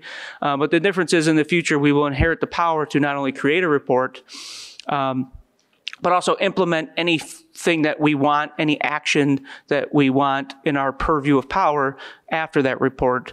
But I suggest that we do that collaboratively. So hopefully when we do these things, we audit, we'll work with the division and then have evaluation plans. So please read this, get familiar with it, because again, this is the expectation of the citizens for us to be able to do independently without DOJ or monitor intervention. Thank you, chairs. That's all I have for today. Executive Director, do you plan to make a quick report on our meeting this morning with the safety committee? Oh yeah, council. How did I forget council? Yeah. Yes, that actually was probably on my next page here. I just didn't flip it. So we were asked to appear this morning. The co-chairs were there along with myself to just kind of go over what we've achieved in the last several months. I think one of the key takeaways from that is council. There's definitely some misinformation about 115 out there, right? And there is a fear factor about, and we've heard this going back to when it was an issue, before it was a charter, in the charter, was we would have power without oversight. So I think the biggest part of the discussion today was trying to reassure council that, they do have oversight of us, right? We're already looking at, we don't have unlimited purchase power. We can't break city law. We can't, for us who are staffs, we can't go outside the city policy that guides staff. So I think I could still see there's this little bit of fear about unchecked power outside of all branches of government by this commission. So we try to do our best to just alleviate that and let them know that, we are working within the law, and for the staff, we are working within the city's policy. So while we do have more power than has ever been given to a civilian board related to policing in the city, by no means are we, as a collective group, trying to go outside the city charter. So I think that was the gist of the conversation. They asked about the staffing and where we're at with the budget for that. And so we gave them progress updates on their training as well, creation of the bylaws. But they have made it clear that we will be returning on a regular basis to provide updates, and that they would like to keep close oversight of us while we have oversight of the police. Thank you so much. We will hear the report of the Internal Training Committee given by the current chair that's here, Commissioner Early. Good evening. To date, our commission has had close to 40 hours of training. We have done 4 hours of orientation, about 20 hours of legal and general policing orders, and then 4 to 5 hours of miscellaneous presentations and trainings to date. Our next training date will be May 10th, where we will be meeting with the monitoring team and being trained on what their procedures and policies and work has been when it comes to the consent decree. And that is all that the training committee has at this moment. Thank you. You want to ask a question? Yes. Is firearm training part of the schedule? Because that was one of the things that came up in council meeting this morning. The chair of the safety committee felt very strongly that this commission should take firearm training. We have not discussed that, but I'm all for it. I'm definitely all for it.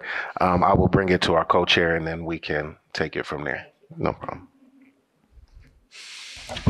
Thank you. We will hear the report of the budget and grants given by Commissioner Pete Van Leer. Okay, thank you. So the Budget and Grants Committee was working a lot on the grant program and getting that up and running, and delegated work to a working group of myself and Commissioner Zayed, along with staff. And so what we've done, we met, I believe it was last week, and we finalized a website landing page language over the past week. Online grant application and a scoring sheet, and proposed the grant deadline that we're proposing for launching it is May 15th, with an application deadline of July 1st, and plan for October disbursement of funds. We're still working on finalizing in the working group, the promotional materials and workshops to the community, and looking at translation services of the documents that we'll be putting out to the public. Thank you so much. So now we will hear the report of the Rules Committee given by Commissioner Benito as well as Commissioner Zayed.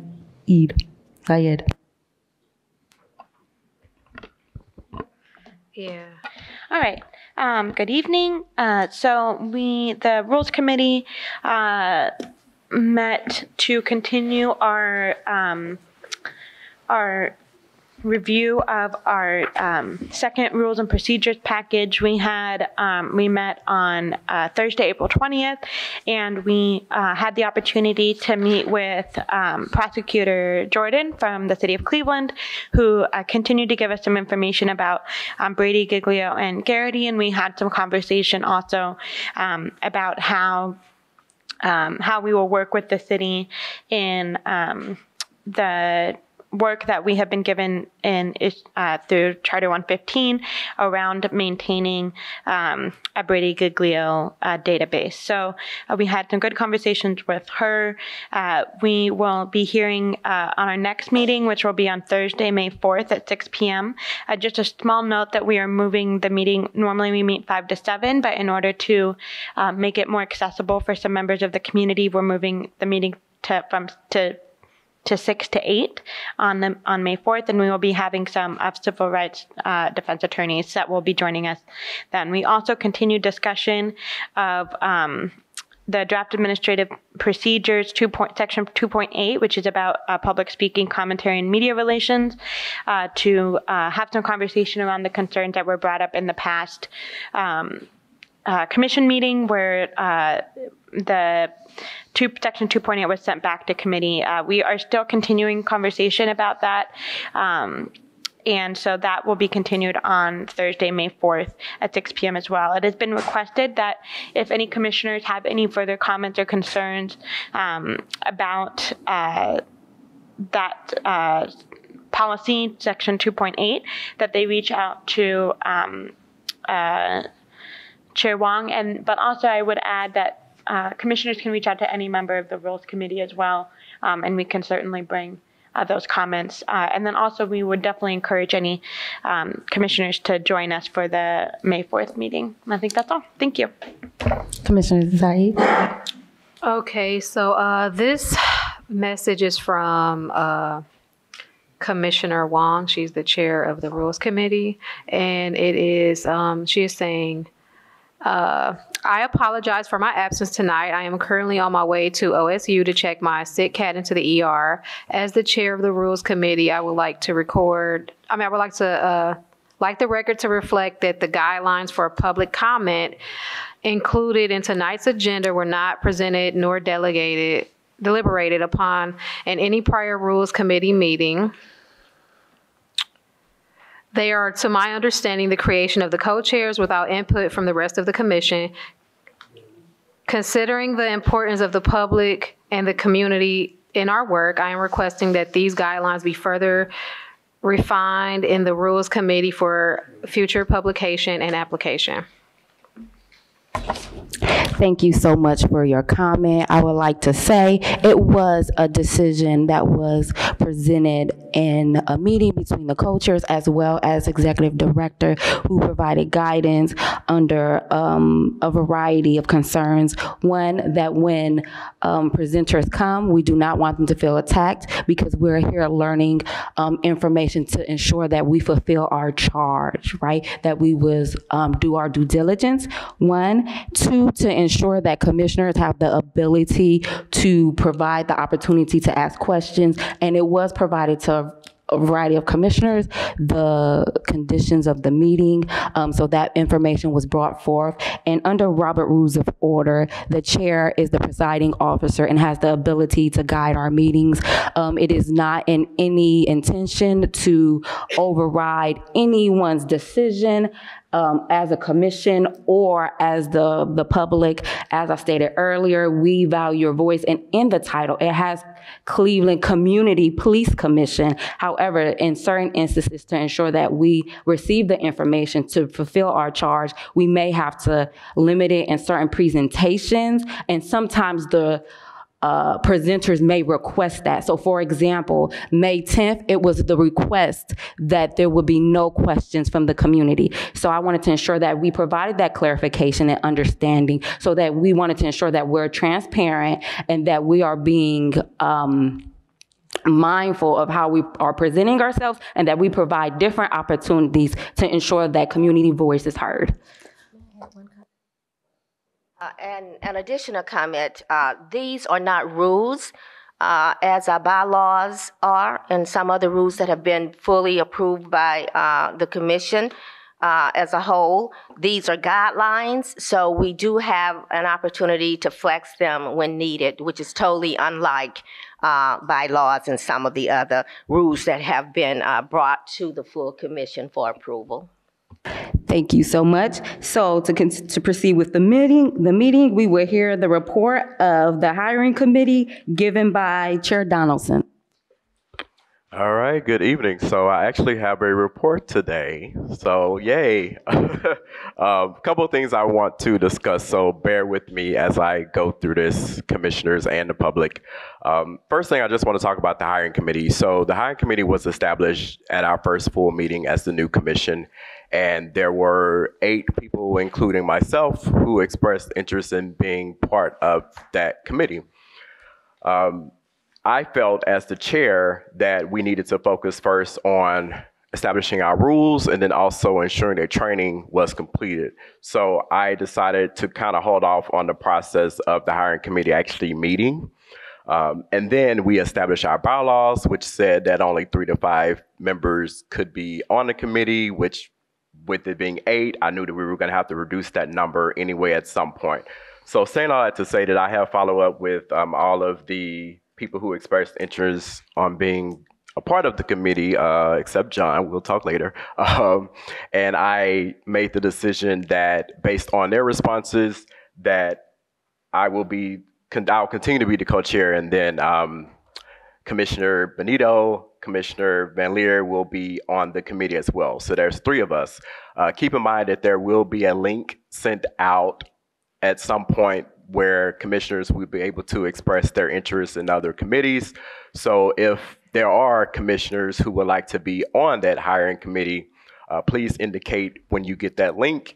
But also keep in mind that there can only be 3 to 5 members on the committee.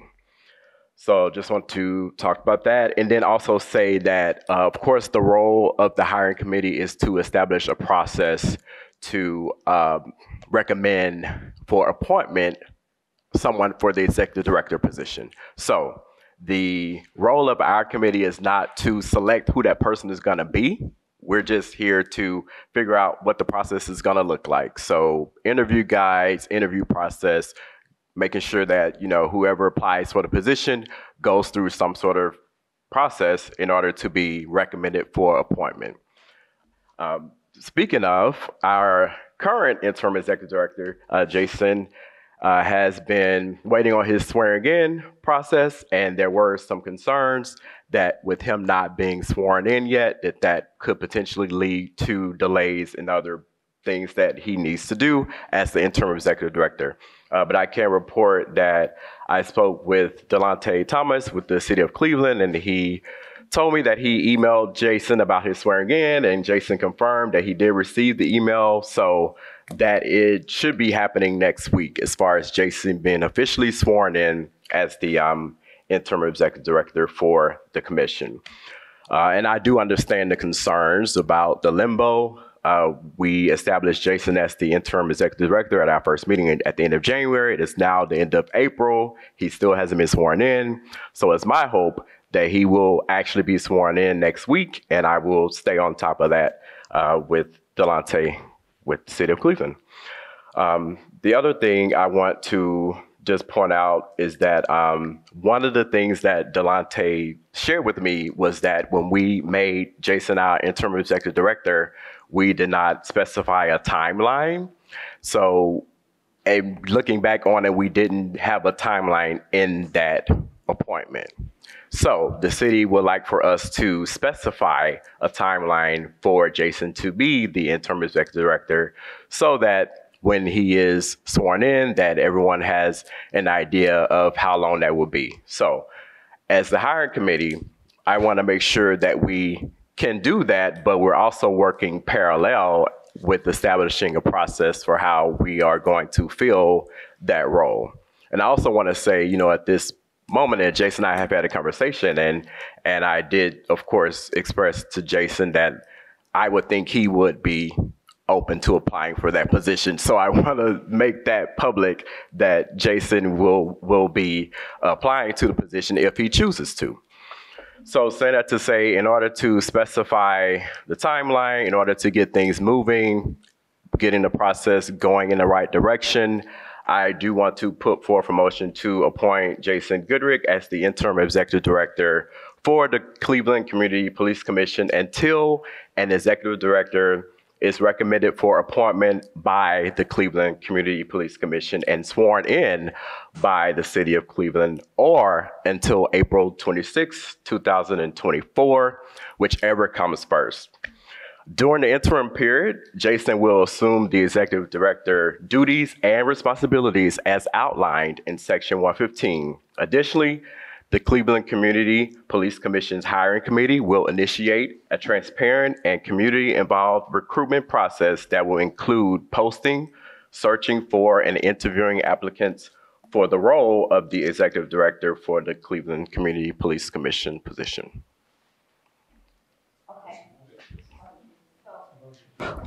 We need a second. Let me. Is there a second?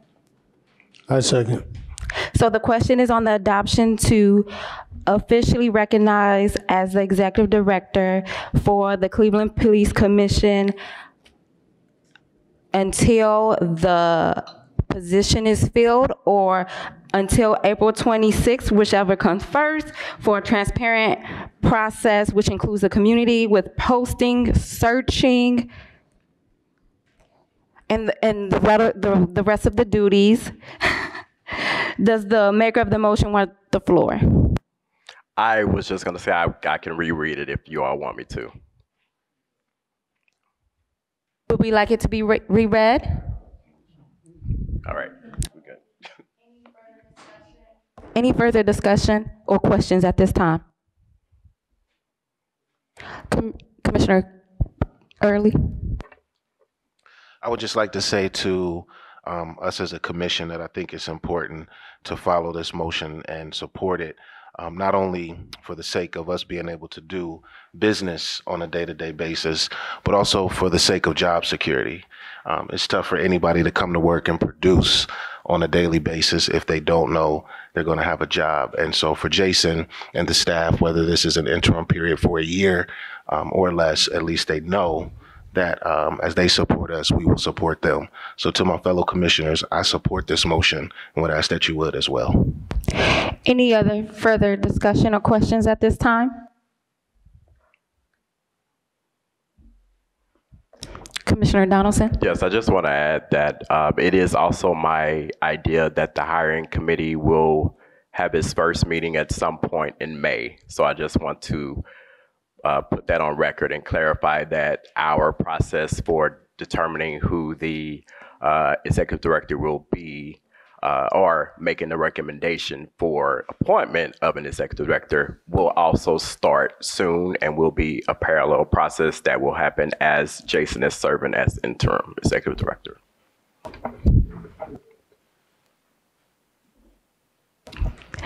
Okay. Any other questions or debate at this time? Hence none. The question is on the adoption to officially recognize Jason Goodrich as the executive director of the Cleveland Police Commission for the time frame that was established and to ensure a community process. A roll call vote will be conducted. Commissioner Adams? Aye. Commissioner Benito? Aye. Aye. Aye. Commissioner Early? Aye. Commissioner Reeves? Aye. Chair Ridgway? Aye. Commissioner Pete Van Leer? Aye. Commissioner Zayed? Aye. Commissioner Rodriguez? Aye. Motion carried. Any other further business from the hiring committee at this time? No more business at this point, thank you. Hence none. The next portion of the meeting is old business, and it will be facilitated by Chair Ridgway. I'm sorry to slow down. We are still trying to get this co-chair process in place to know who speaks when and who facilitates what. So we'll get there. This is our first night actually functioning as co-chair, so this is a new process for us. So we didn't have any old business on the agenda. I think what we would have brought to the table as old business, we dealt with the hiring committee and also the comments that were shared with the rules committee as well. So let's move to new business. One of the things that we had agreed on early in our beginning was that we would conduct 2 meetings a month that would give us the opportunity to bring, to get our training in place, to get all our onboarding processes in place. And so we had said that we would do that for 6 months, and then we would move to 1 meeting a month. So that 1 meeting a month would begin in July. So I just think we need a motion to approve that, even though there was a general agreement that we would move to 1 meeting a month after 6 months of operation. I raise the motion that we move our meetings in July to once a month. Okay, so a motion. Oh, go ahead. So a motion that we are anxious to do this. Hurry up and second that. Oh, do we need a third? No, I think we're okay. We're okay. So we have a motion on the floor, and it has been seconded that we will move our commission meetings from twice a month to once a month beginning in July. Any questions, any debate on this topic? To the chair, I just have one question. Are we going to separately set which day of the month that is, or whatever day, or is that separate motion? The second Wednesday? I think it's is it the last Wednesday of the month? Fourth Wednesday of the month, yes. Does that work for everybody? It was one of our Wednesday meetings anyway, so it would just go to that one Wednesday a month. Yeah. Okay, so I guess we need a roll call vote on this. And my telephone is lost, so I don't know where it is, somewhere, so I'm kind of at a disadvantage here. So, Dr. John Adams. Aye. Chandra Benito. Aye. James Chura. Aye. Charles Donaldson Jr. Aye. Pastor Kyle Early. Aye. Gregory Reeves. Aye. Pete Van Leer. Aye. Adriana Rodriguez. Aye. And Sharina Zayed. Aye. And Jan Ridgway, aye. So the motion carries. The second item on the agenda under new business is to, thank you, I give this back because I will lose it too.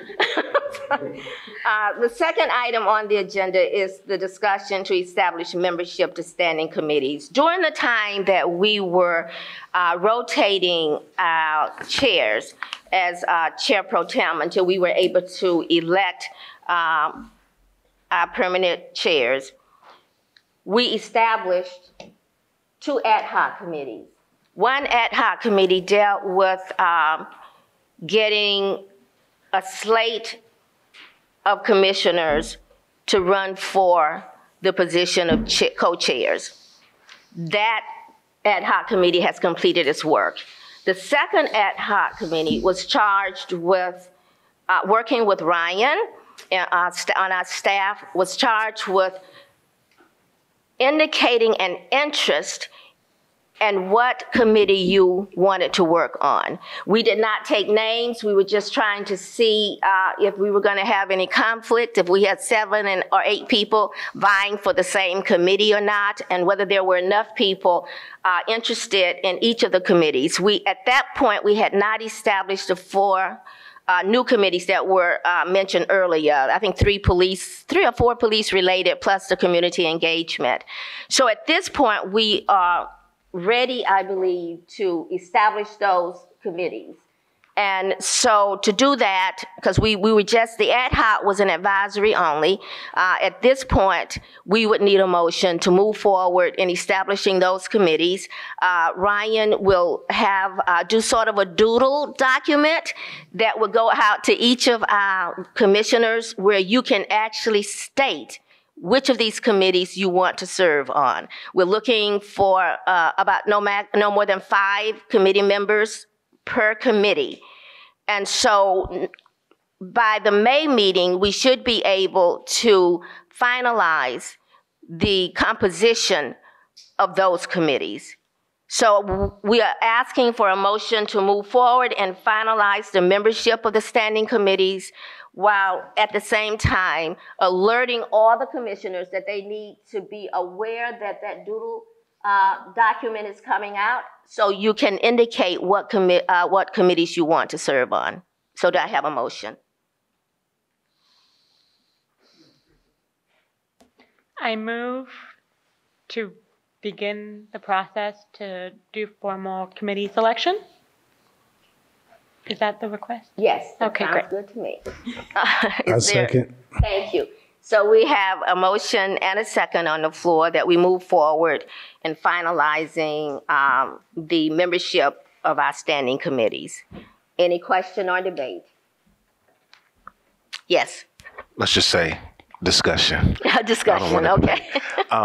Just for clarity, I'm reminded of a doodle form that we did before that highlighted which committees we want to sit on. Is this the same or is this a different one? It's the same committees that are listed, but before we did not attach names to those committees. It was just, anonymous. are you interested? Understood. So we could kind of gauge where the competition might be.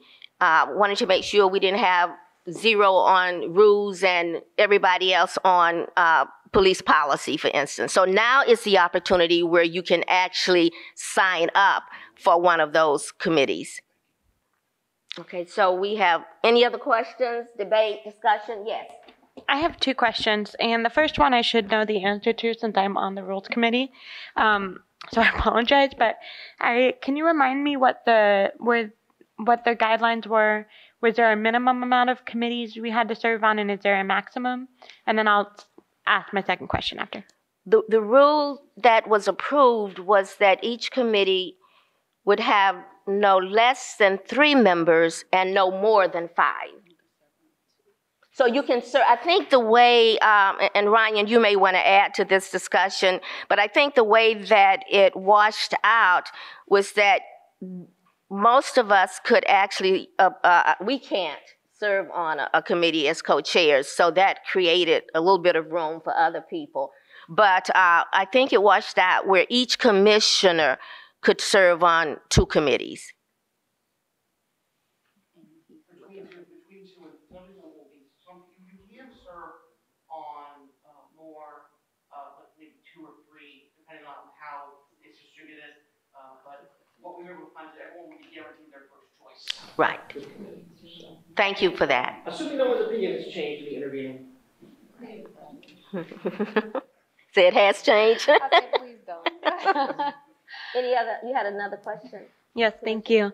The second question was, have we decided when the police policy, police training, and police discipline committees will open or begin business?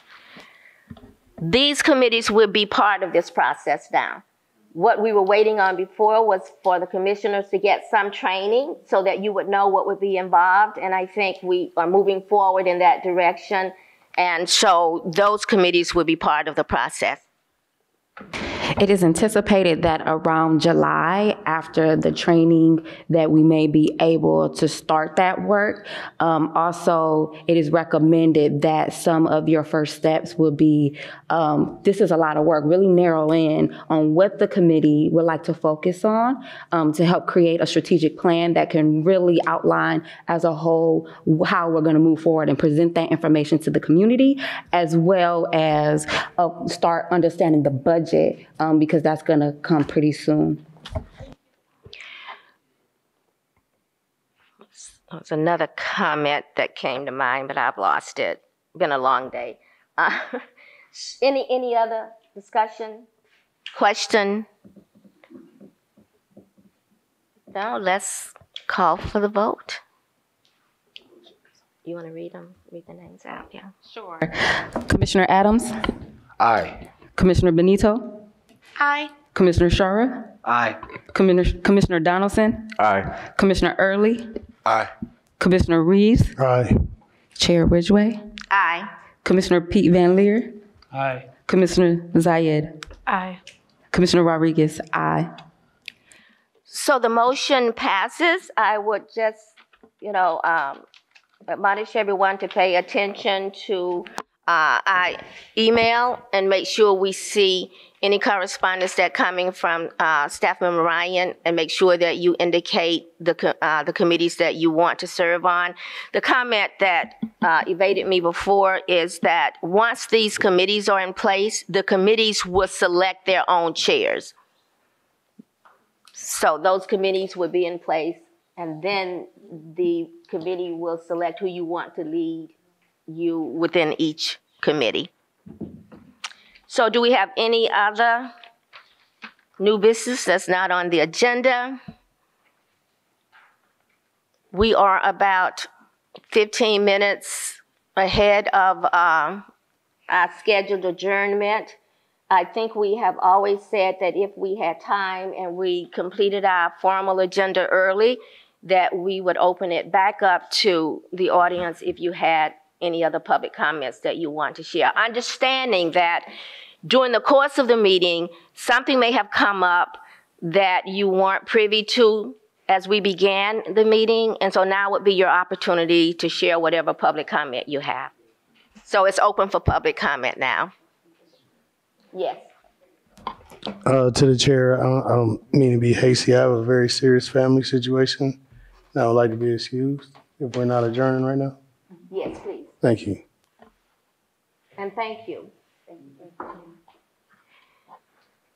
So if we don't have anyone else, or we had someone, oh, please. Hi, I'm Kayla. Can you hear me? Yeah, okay.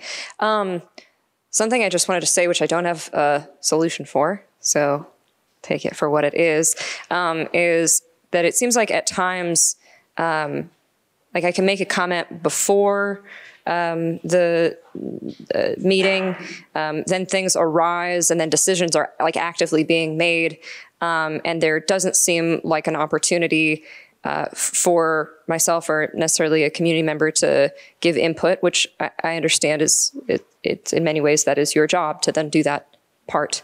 But then it almost seems kind of useless to say it afterward, like now.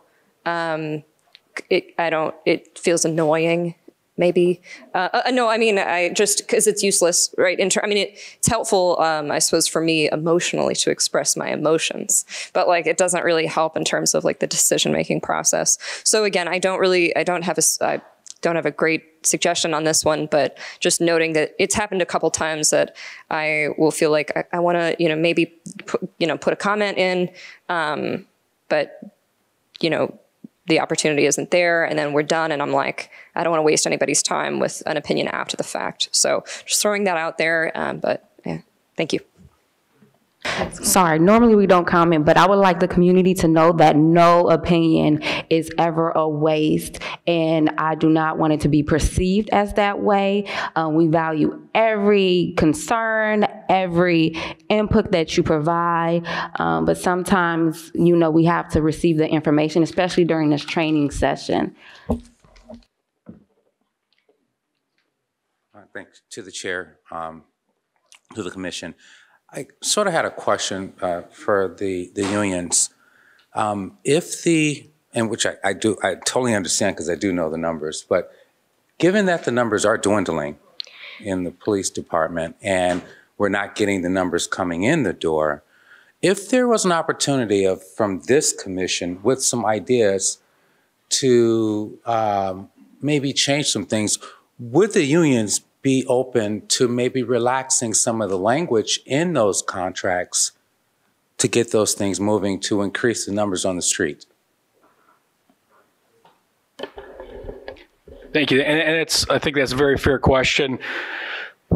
From a strictest standpoint, I would have to say the contract opens up again every 3 years for negotiation.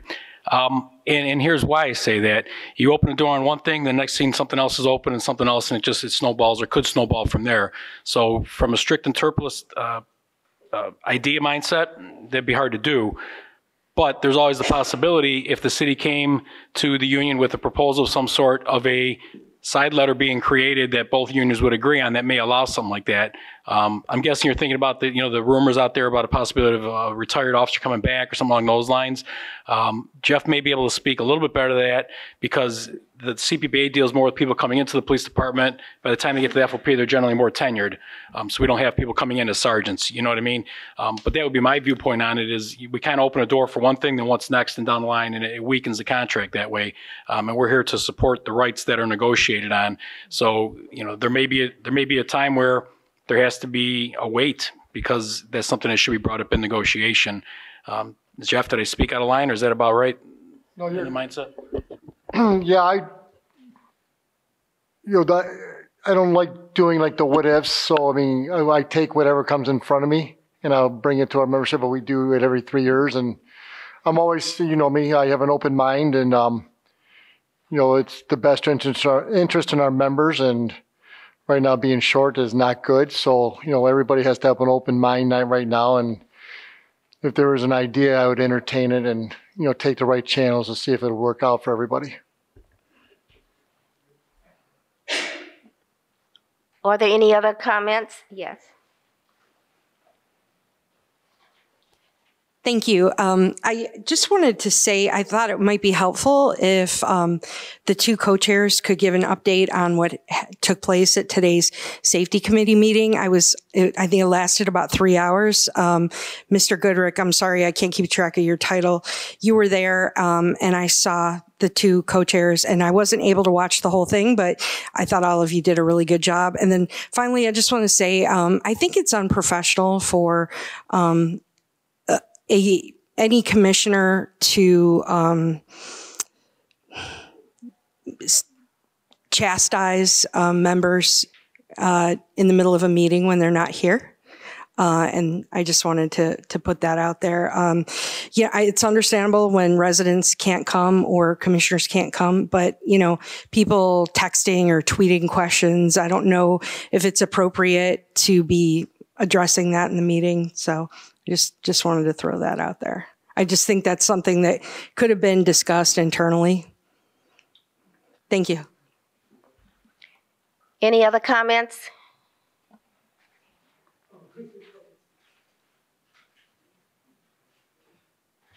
Captain Simon with the Police Department. I just wanted to speak really quickly to a point made by Commissioner Benito regarding trauma in our police officers. The division is very aware of that. My team is currently working on what we call the Officer Intervention Program, where we track traumatic incidents for officers so that we can get ahead of that and get them the help they need before it becomes a bigger problem. So I just wanted to mention that. Thank you. We're going to, I want to make one last comment before we adjourn. I just want to remind everybody that our agenda is always posted on the commission's website. So you would have an idea of what's going to be on the table before before you come to the meeting. And because we do a comment session earlier in the meeting, that would be an opportunity for you to share any comments that you want weighed, during our discussion and action that's taken by the commission. This one at the end is when we have time, and it allows you to respond to anything you heard during the course of the meeting that you didn't have an opportunity to respond to earlier. So we are 5 minutes away. If there are no other comments, we have other, okay.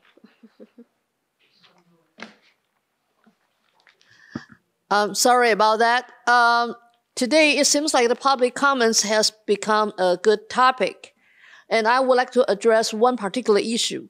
For all the meetings from the starting till now, lots of time we do have residents, they come in the meeting when the meeting already started, maybe not even half of the way or whatever. But in that case, presentation or some reports are already ongoing.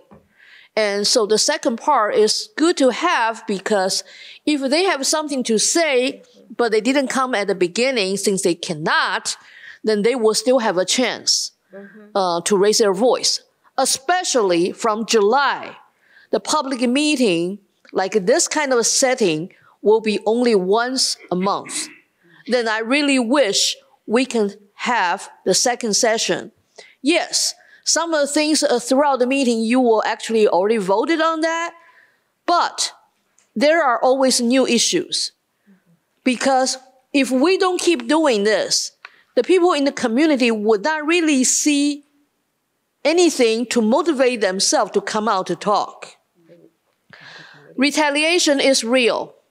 It doesn't matter you're a whistleblower in the police force or you're a whistleblower in the community. If we want all the communication channel to be open in order to have a friendly talk in the community, that also helps the commission to do the job, then I believe having public comment sections in each meeting is still good. Of course, the second one would not be as formal as the first one. That we can understand. But still, we wish all the changes can be discussed while we are in the meeting. So at least when people do not understand when they watch the video or people are doing live streaming now, they can have a good idea. That helps people to come in the future meetings as well. So I wish we keep on going to this direction. Just like it's hard to convince people to come out to vote. Right now we know to convince people to come out to even talk, all the frustration, anger, or their good ideas are as hard as telling them to come out to vote. However, issue 24 was a success. We should continue that trend. Thank you. Okay, we have 2 minutes before our scheduled adjournment. Thank you. So just to respond, Commissioner Hardaway to, or I'm sorry, Rich, I don't know any of you yet. Sorry. But were you referring to, you said that the agenda was sent out ahead of time. You're talking about basically just this, yes, right? So my only thing about that is that there's just so little information on it about what is going to be addressed. And I hear you, and I appreciate that you guys do send it kind of, I think it was a day, I think I got it yesterday, I believe. That was the email that was sent a day in advance, and it's helpful, it is, but also a little bit limited. So I don't, I didn't know exactly what to expect. Another thing I want to say, as a person who is generally new to coming to these meetings, quite new to coming to these meetings, thank you. I don't love that you guys are not going to be meeting twice a month anymore. There's a part of me that I don't really understand what these meetings are for. And I'm glad that they exist, at least for an opportunity for us to express stuff. I am very glad to hear from the guests who come, and it's informative to try to understand the dynamic between the commission and the various entities who are coming in. But I don't know what we did today, per se. And so while I feel like there's a part of me, I don't want there to be fewer meetings, I also kind of struggle a little bit to understand what we are doing at all, and the kind of relationship between our guests and the commission. And part of that is an ignorance on my part and a newness on my part about the happenings. Obviously, I know that you guys have all of these committees and you meet at other times, and we're welcome to come to those and that sort of thing. And so that will hopefully help me, give me personally, Kayla, a little bit more information about some of the happenings that happen in between. But I just wanted to throw that one out there. I know that you guys have already voted on the once a month thing. I don't know, maybe that was discussed at length before at a meetings prior, and in that case, that's my bad. So I just wanted to say that. Thank you. Okay, we want to acknowledge Commissioner Donaldson. Yes, just really quick, I just want to use this time to plug our work groups, because part of the committees will also have work groups that community members will be able to join and actually do the work. So in addition to the full meeting, the committee meetings, they're all public. We will have work groups as well. So just keep that in mind also. And the last comment is that if you go to YouTube under the CPC, you can go back and see our earlier meetings. That would give you a better idea of the history of our work up until now, since we were actually seated at the very end of the year. So okay, y'all want to extend this meeting. Okay, that means you're going to have to end up making a motion to adjourn. Madam Chair, you know that's not the case with Go me. right ahead. But right to ahead. piggyback, as you can see, Ms. Williams is now speaking with that young lady. Also, don't be afraid if you're watching by stream to call our CPC office. Our staff is available and ready to educate you on this process and talk to you about what we do, because it's very difficult sometimes to understand in these strict settings. So our office is available as well. And big ups to Ms. Williams as she is on her job already. Thank you. Well said. Much needed. So we appreciate that last comment. And so we are scheduled to adjourn, so there's no need to make a motion. Did you have another comment? I just wanted to say to clarify, because I don't it's like the teacher in me when like someone's confused. But Kayla, just to address, previously we are required to do a certain amount of training.